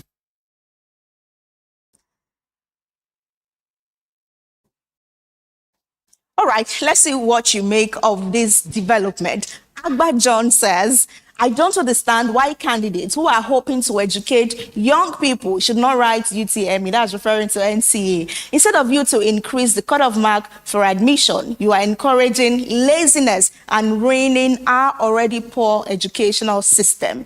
Another thought from X2, oh Lord Edifice says, here is the plot. If people don't get admission because many didn't get the required cutoff mark, there will be low admission, which means no money making. This is business, not education. Marketing strategies to gain profits. Oh Lord Edifice says. For Temi, it says, you are missing the point. It isn't meant to be admission without qualification. Someone who has spent 12 years from primary to secondary school and still obtained 5 credits in relevant subjects cannot be described as illiterate. Waiving UTME is simply about reducing the burden of multiple examinations, especially in sectors like education and agriculture, when Nigeria urgently needs more manpower and enrollment. For Precious Bernard, JAM had put out a statement right there summarizing the conversations, and one of them is entering age in the Nigeria's tertiary institutions remain 16. The entering right there, we have ING. So Precious Bernard then quoted the post and it says, entering age, the Nigerians see people where mark my answer sheet. All right, then, let's continue to one more in reaction to this. Alberto then says, take care of your health. Not let new age doctors and nurses hold you. Puts in that emoji right there. All right, well, they will beg to differ that is not actually the case. We're still talking education, and we have reactions trailing the federal government's new directive mandating compulsory drug tests for secondary school students across Nigeria. Under this new policy, newly admitted students will undergo drug integrity tests at the point of entry, while schools are also expected to conduct periodic screenings for both new and returning students. The government in the National Implementation Guidelines Against Drug and Substance Use in Schools in Nigeria for secondary schools says the move is aimed at tackling rising cases of drug and substance abuse among young people and creating safer learning environment in schools nationwide. As far as Nigeria is concerned, does this make sense to you? Let's see what you say in reaction to this. Cortez says this is good. What is going on with these underage these days would surprise you. Parents no longer moral decency to bring up their kids the right way. Now, they leave them to do whatever they like with no control. For Loba, he says the government needs these tests more. With the level of lies and deception happening, you would wonder if they don't take drugs. Another reaction, Saratu Mariam says, are they scared to lead by example? Someone that would divert an entire fund meant for a whole state project shouldn't be tested for drugs, Saratu says. And Caveat Lecter says, and do what with the result? Always focusing on the wrong things. For John Paul C., he says, another project to squander funds. We are tired. Sincerely. Both reactions from both sides there.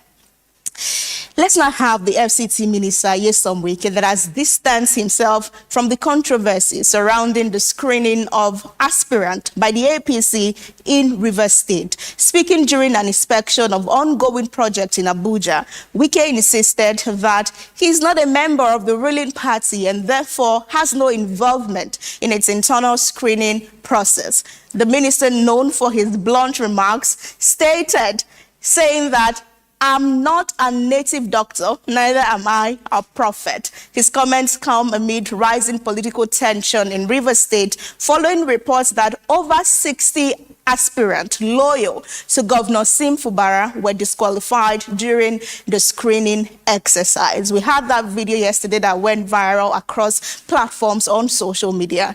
Let's now have it and then we come for your thoughts. I'm not a member of APC, so I don't know what's happening in their screening. And I don't also know where they published the results of the screening. It will be difficult for me to comment. Even if they do, why would I comment? I don't know the reasons they have. So, of course, our own party will soon start their screening today, tomorrow. So that is where you should ask me what pertains to me, not what about concern me. So that's what I want. No, I asked because it's your godson's. Yeah, we're not in the same party. So what do you want me to do? He has not reported to me that there's any problem. I'm not a native doctor. Rather, am I a prophet to go and begin to have seen something somewhere now. All right, let's see what you make as reaction to this. Big Tiger says, Governor Fubara, go and confirm if space still dey NDC, because space no they contain you and Wike in APC. But Wike is not in APC now, Abi? A gather of citizens laughing out loud. That Fubara guy is not fit for governor. He should go and rest. Even in Benue State, George Akume wants to bend our governor, but the governor no agree for him. Oh wow, I know how to speak pidgin. What's going on? But the governor no agree for him, despite say him be Secretary General of Federation. Another reaction, Vision 2030. That's because Benue State vote meant nothing to Tinubu. The fight against Fubara involves more than Wike alone. Tinubu is involved, which is why Wike can't boast of removing Fubara. He should join the NDC and pray Peter Obi wins the next general elections. That's the only way forward, according to Vision 2030. Emeka then says, APC screening committee just turned River State into Wike's personal VIP lounge. Fubara defected with his entire squad, thinking new party, new freedom, only for 65 of his core loyalists, including ex-speaker Okojombo, to get disqualified in one clean sweep. Bros, you can change the jersey, but the referee still they collect call from the same godfather. Welcome to Rivers 2027, where even the opposition party now Wike's branch office. So Emeka Izanya says. All right, to our last story for today, we have Ebonyi North Senatorial District Senator Onyekachi Nwaeboye that has praised President Bola Ahmed Tinubu over ongoing infrastructure project across the country, our beloved Nigeria, and is declaring that roads being constructed under the current administration could last for the next 100 years. The lawmaker made the remarks while speaking on AIT's political platform, which airs just after Kakaaki at 9 a.m. Nwaeboye defended the administration's performance on infrastructure and public works, saying that the government is prioritizing durable projects aimed at improving transportation and serving future generations. Let's go back to yesterday, right in the studio, and hear what he said. That is under President Tinubu that we cannot build roads that can last for over 100 years. All the roads, most of the roads built by the past two presidents are built for rehabilitation or reconstruction. But President Tinubu, through the current Minister of Works, is building rigid pavement with 16 same reinforcement. The way you see it in China, the way you see it in Australia, that is what the man is doing. All right, then, what do you make of this? I mean, we had to be soft to comment because he was our guest. At KC says, at this stage, our development as a country, someone is bragging about building roads. Should our people, where they are alive, go use the roads? I come in peace. And final thought, because the comments were not kind, we have Uchena says, you should be ashamed. Road will last for 100 years. Laughing, it says, one your boss built in Ebonyi that never lasted for 2 years, referring to the Minister of Works, whose effort he also commended.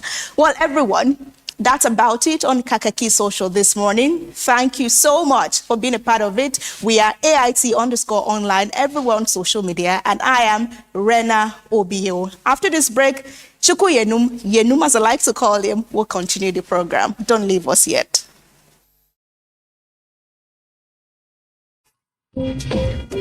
My baba they always say, for market, every day gets your own wahala. Sometimes people go on scam you. But Baba say, no be by gra. You must cool down, dey sharp. Because with OPay payment, your money go enter sharp, no story. But inside market, anything fit happen. One day, we no see phone again. My baba remember OPay USSD lock, dial *955*131#. Baba press am, lock account. From market woman to driver, from small boy to big man. Now OPay, they protect people like us. My baba fit sell, press phone, collect POS, and still they teach me price. And when they don't tire am, go just tap OPay night guard. We no fear for this our hustle life. Now OPay be the people payment shield. Get ready for a bold new chapter in political discourse. This month of May, the conversations that matter most are stepping into the spotlight like never before. Political AIT, 9 to 10 a.m. every weekday. Premieres May 4th, 2026. Stay informed, stay engaged, be part of the conversation.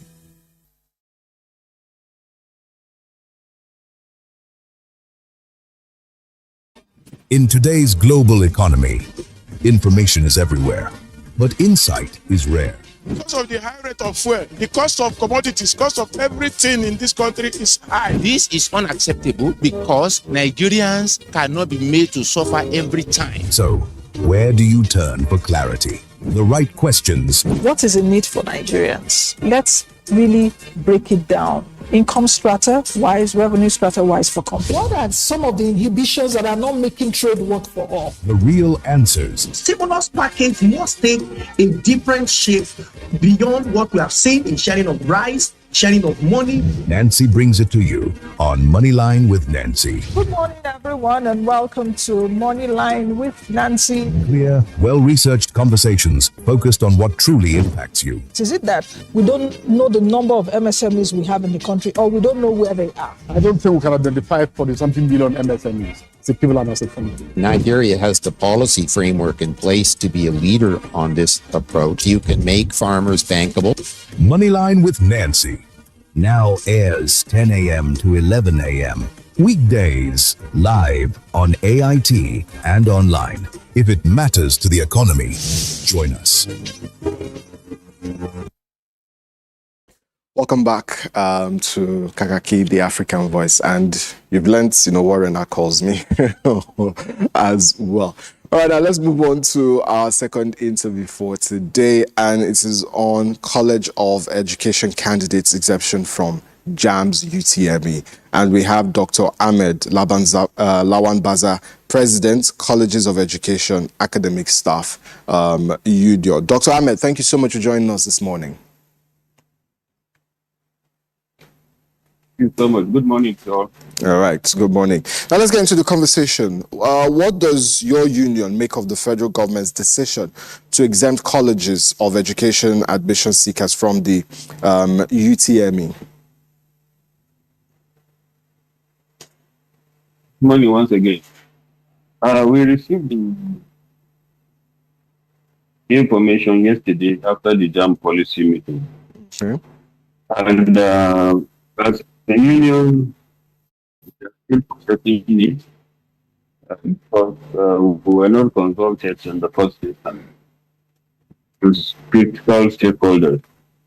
But we are still processing it and we will soon meet by today and also make our own public statement on the new development. Now, you say you were not consulted in any way. Doesn't that potentially show that it's not, doesn't that have a bad look on the fact that your organization, your body was not consulted before such a decision is made? Shouldn't there have been an understanding to know where, your organization stands on this decision? Yeah, it's supposed to be so, actually. But sometimes you look at government policies and systems, probably they have consulted other stakeholders, which we don't know. But most of these things are things that are supposed to be looked into. It has an effect in the generality of Nigeria as a nation. And for that reason, we felt we should be consulted so that we will also make our input. When decisions like this are taken and we are engaged and we make our input, we may be on the same page with government and so that there won't be any wrong. Yes, but I think we'll get to a point that we'll understand each other. Okay. Now, Dr. Ahmed, still on this consultation and synergy issue you talked about, I just read from the JAM official handle on X, and it reads, the first tweet here I can see is, the heads of tertiary institutions in Nigeria had unanimously agreed that the minimum admissible scores for admissions into university should be 150, colleges of nursing 150, and polytechnics 100, and then goes further to entry age into the Nigerian tertiary institutions remains 16. Candidates seeking admission into education programs and agriculture non-engineering courses are now exempted from UTME. Now, this is another big question. Is it that it was just the colleges of education aspect that was, ignored? Because if you go by this tweet, it says the heads of tertiary institutions in Nigeria had unanimously agreed. That is head of tertiary institution. I think generally colleges of education, not just teacher education in Nigeria, has experienced dwindling enrollment over the years. Not just education, but agriculture too. The least subscribed courses today in Nigeria is education and agriculture, both in universities, that's the degree component, and the colleges of education. We need to know why people are subscribing to these courses. And it's not just about either removing the SE students and agriculture or other agricultural related courses from writing jam. No, there are several other factors that we need to consider to ensure that those factors are taken care of before we can now talk about enrollment. If you look at years back, nothing was not a course that people actually preferred to kind of. But certain policies, certain things were done, and today it is one of the most highly sought out courses in Nigeria. Why was it so? Why is it so? So we could also look at those kind of factors that led to attrition in teacher education, especially in agriculture, and let's address those issues.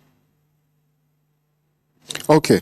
Now that you have, given us an explanation, what is the likely outcome, of whatever meetings you would have in response to this step the federal government has taken, in exempting candidates from JAMS, UTME for College of Education candidates?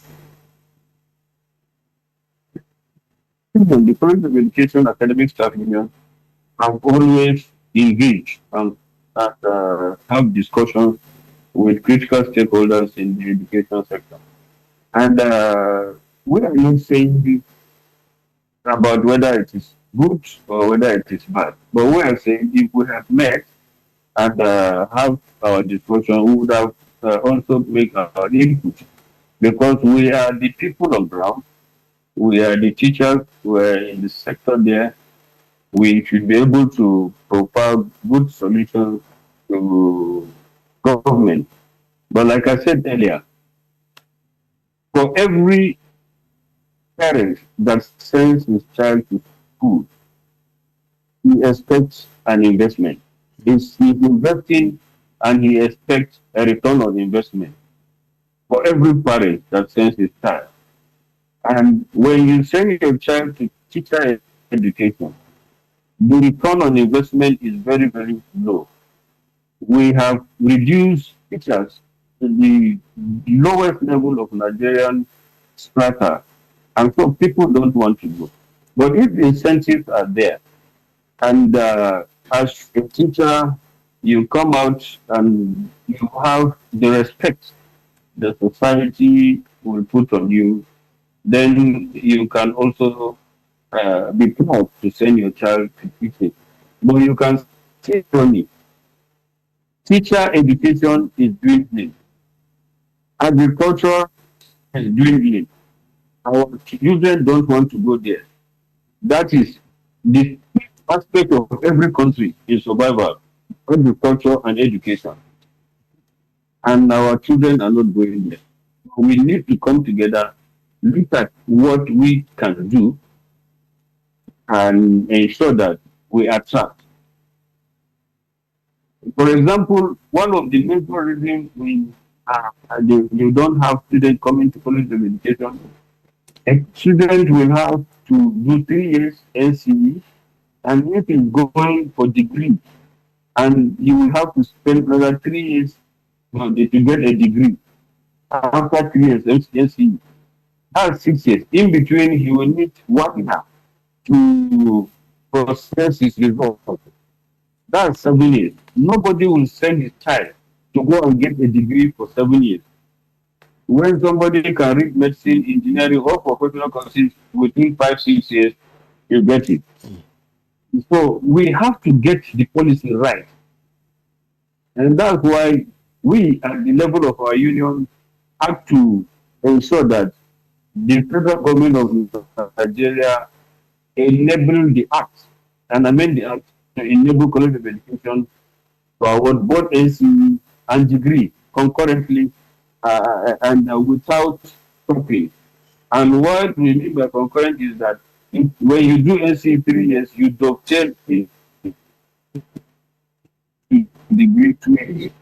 Also encourage that anybody that goes through this dual mandate system should be placed at level 9, like any other profession, because you cannot spend 5 good years in college of education with high level of pedagogy and you come and you can't perform. No. We have debt of teachers in Nigeria. By the current UNESCO standard, we need about 600,000 students, teachers, please. Everybody is running from the rural communities into the cities. And so we need to make it those incentives that will keep our Nigerian population that wants to be teachers in the communities. This is where the population is. All right, now, looking at this new policy from the federal government, what's going to change? Is it going to encourage, more students to come to the colleges of education? Is this going to give more, should I say, reputation to the college? Because you've talked about how parents do not want to send their, kids, their wards to these institutions. People do not want to come there. Is this also going to cut the time frame down from what you talked about in terms of the number of years, students have to spend as well to get these degrees in these institutions? What's going to change with this new policy? So once the door is open like that, of course, you will expect to see increase in enrollment. But we are talking about the standard. We are talking about the quality. We are trying to train those that will teach at basic level of education. Now with the dual mandate, the College of Education is also empowered to train those that will teach at secondary education.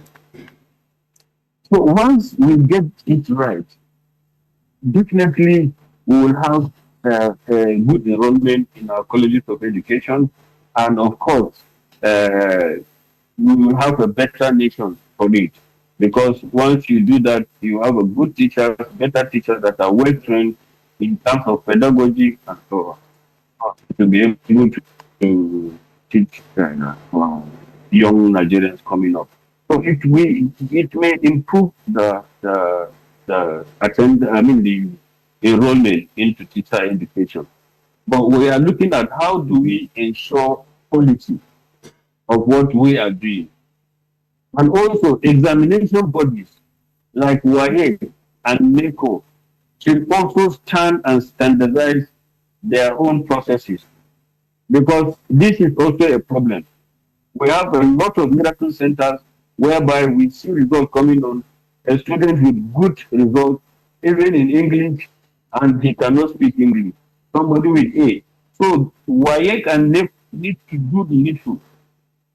If the exam is standardized, WAEC and NECO, you can't just go in and get any kind of result. And I tell you, when a student actually writes WAEC and NECO, we have seen that those that came out with classes and some 2 or 3 credits, better students than those that have distinction in some courses because they went through miracle centers.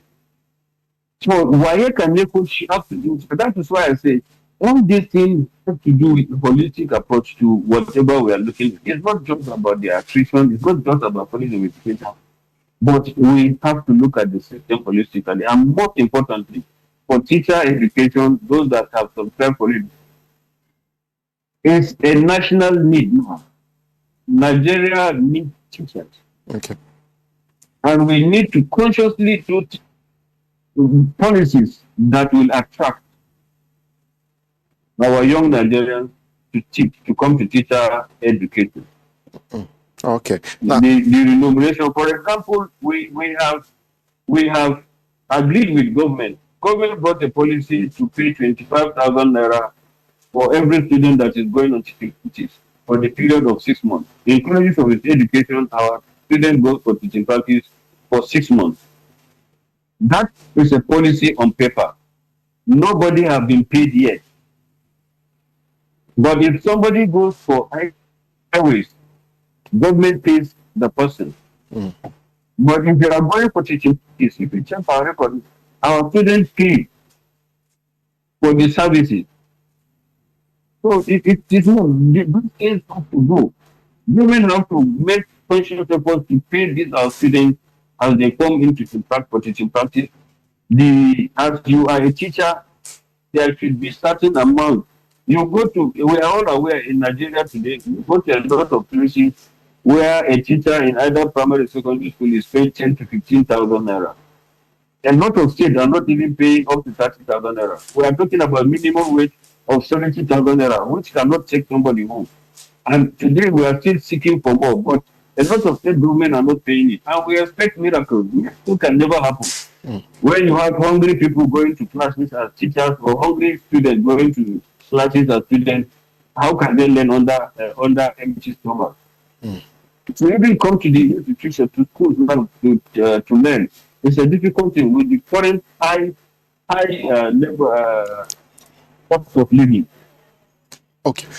All right, Dr. Ahmed, now, back to the colleges of education. Will the colleges of education now need to conduct their own standardized exams, for candidates? And doesn't that create more burden for you? Because yes, I've heard about what you've talked about, WAEC being, doing more work, especially, with the magic centers and all of that, NECO and all. But looking at the colleges of education now.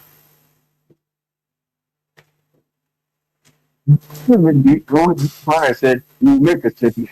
We have had, based on the policy meeting yesterday, that JAM will still need to screen the candidates that will be subscribing for colleges of education. So we need to also process the whole idea that government have reached to bring this policy. So once we get it processed, then we'll make a statement. We'll definitely, our statement will be a statement of corrective or something that can add value to what we are doing. The College of Education Academic Staff Union are not the union that will just say no to certain things and we don't prefer solutions to. Definitely, we will also contribute to the discourse, and I believe we will all have a meeting point where we will all the of Nigeria.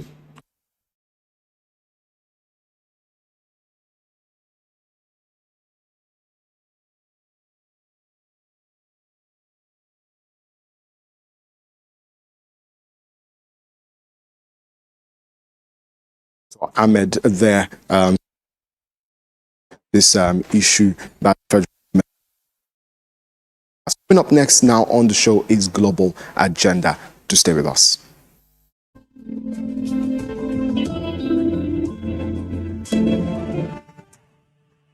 Hello and welcome to Global Agenda. I am Ukemere Tokwa.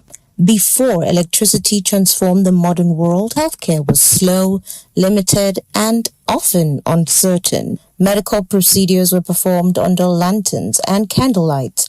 Vaccines and medicines could not be properly preserved. Emergency care was difficult, and surgeries were risky, as well as life support systems which actually simply did not exist. Then came electricity, and with it, a revolution in healthcare. Electricity did not just power hospitals, it powered survival. Today on the show, we're going to be exploring SDG 3, good health and well-being in action. In 2026, reliable electricity remains one of the biggest challenges facing healthcare delivery in Nigeria. Across hospitals and primary healthcare centers, unstable power supply continues to disrupt patient care. For many healthcare workers, the realities can sometimes feel like a return to an earlier era where treatment is limited not by medical knowledge, but by the absence of power.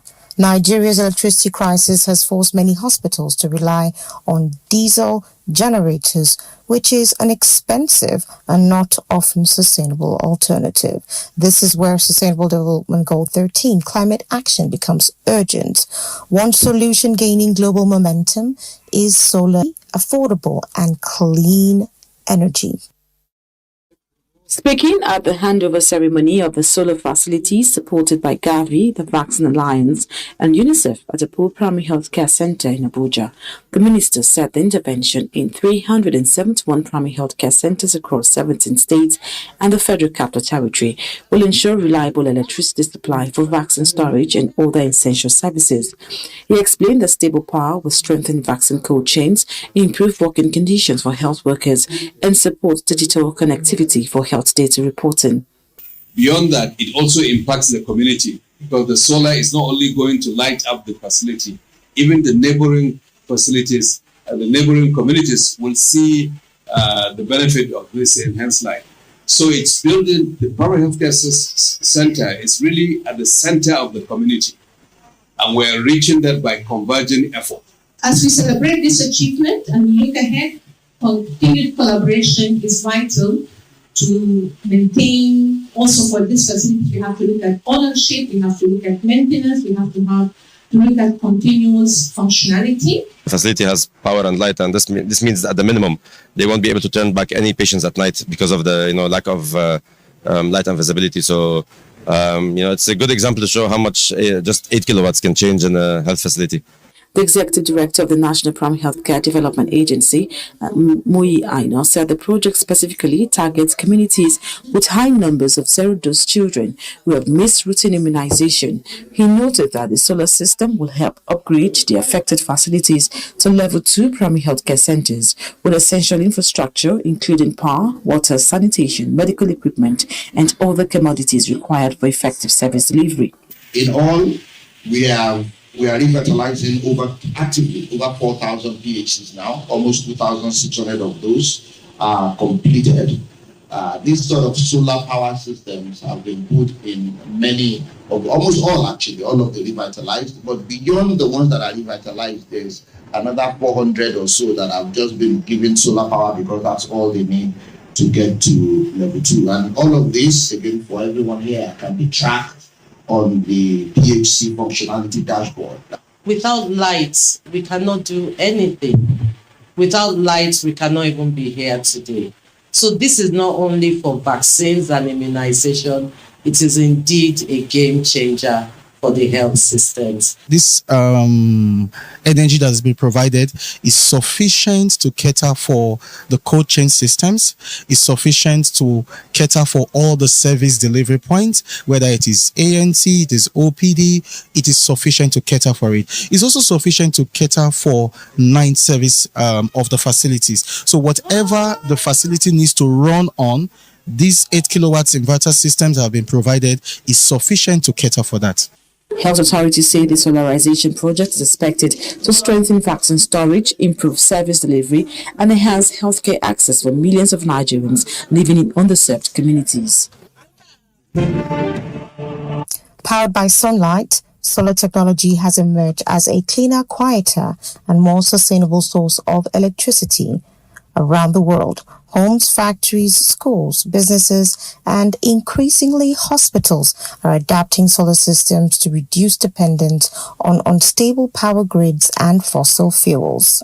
In Nigeria today, the cost of solar installation depends largely on the size of systems and the amount of electricity required. A chat with the head of commission, Massimo De Luca, gives insights onto the vision and plan with the European Union and the Nigerian government for the solarization for healthcare in the country. For those watching, they would notice that at some point, the lighting changed, and that's because there was a change in power. So I can imagine for those in the health and the medical setup, this must be a challenge. And I know that the EU has done quite a couple of things when it comes to the solarization project for health. Can you tell me a bit about that and its importance? Yeah, now let me be very clear. We've been working on solarization, as you put it, of primary health centers and health facilities for many years. Especially part of the board package, all the health facilities that we built in the Northeast, they includes the solar power installations. What has emerged, though, is that when you create a solar power installation in a primary health center, it is very difficult for the primary health center to manage the installation. Okay, the first problem that occurs about maintenance or repairing, people really are at a loss because primary health centers don't have electric engineers in the staff. So what we have designed more recently is a different approach.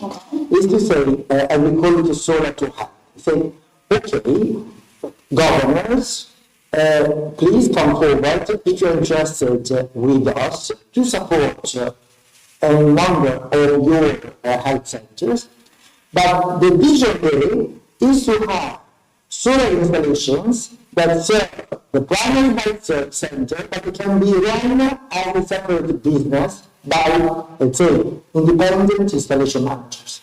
So the installation manager comes in, chosen by the state, chosen by basically by the project or by the primary health center directly, and they will be responsible for the maintenance and the management of the infrastructure at an agreed tariff, because the event doesn't have to be for free, it has to be cheap, but not necessarily for free, and also with the possibility of using the same installation for other business activities or even residences around the primary health center. So the same installation can provide electricity to housing, to the little shop, and so forth.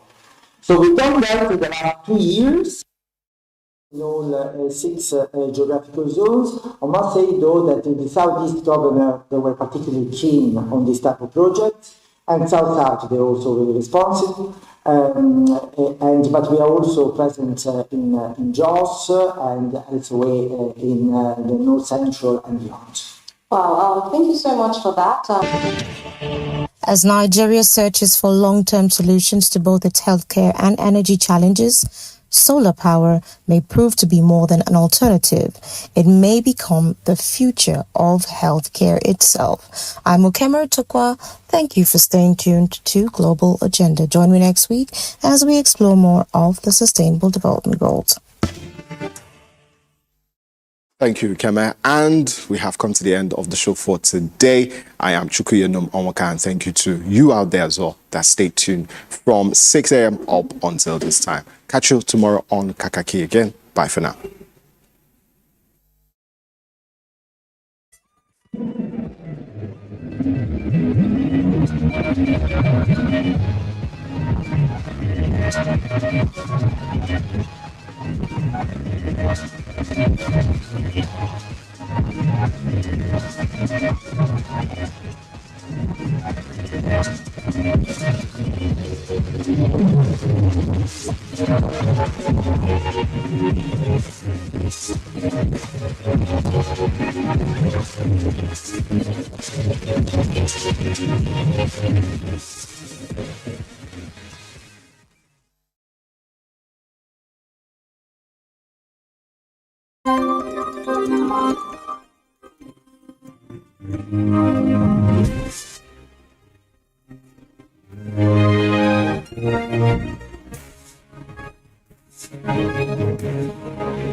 AIT, sharing the African experience. Guess what?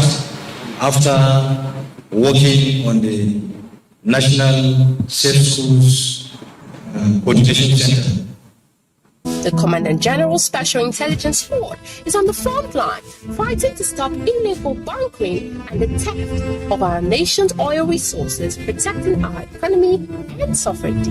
And the female squad is dedicated to protecting our schools, keeping our children safe from the threat of banditry, rape, and other criminal activities. Every day, the men and women of the NSCDC are working tirelessly to safeguard our communities. protect our nation's resources, and support sustainable development. The Defenders, ensuring a safer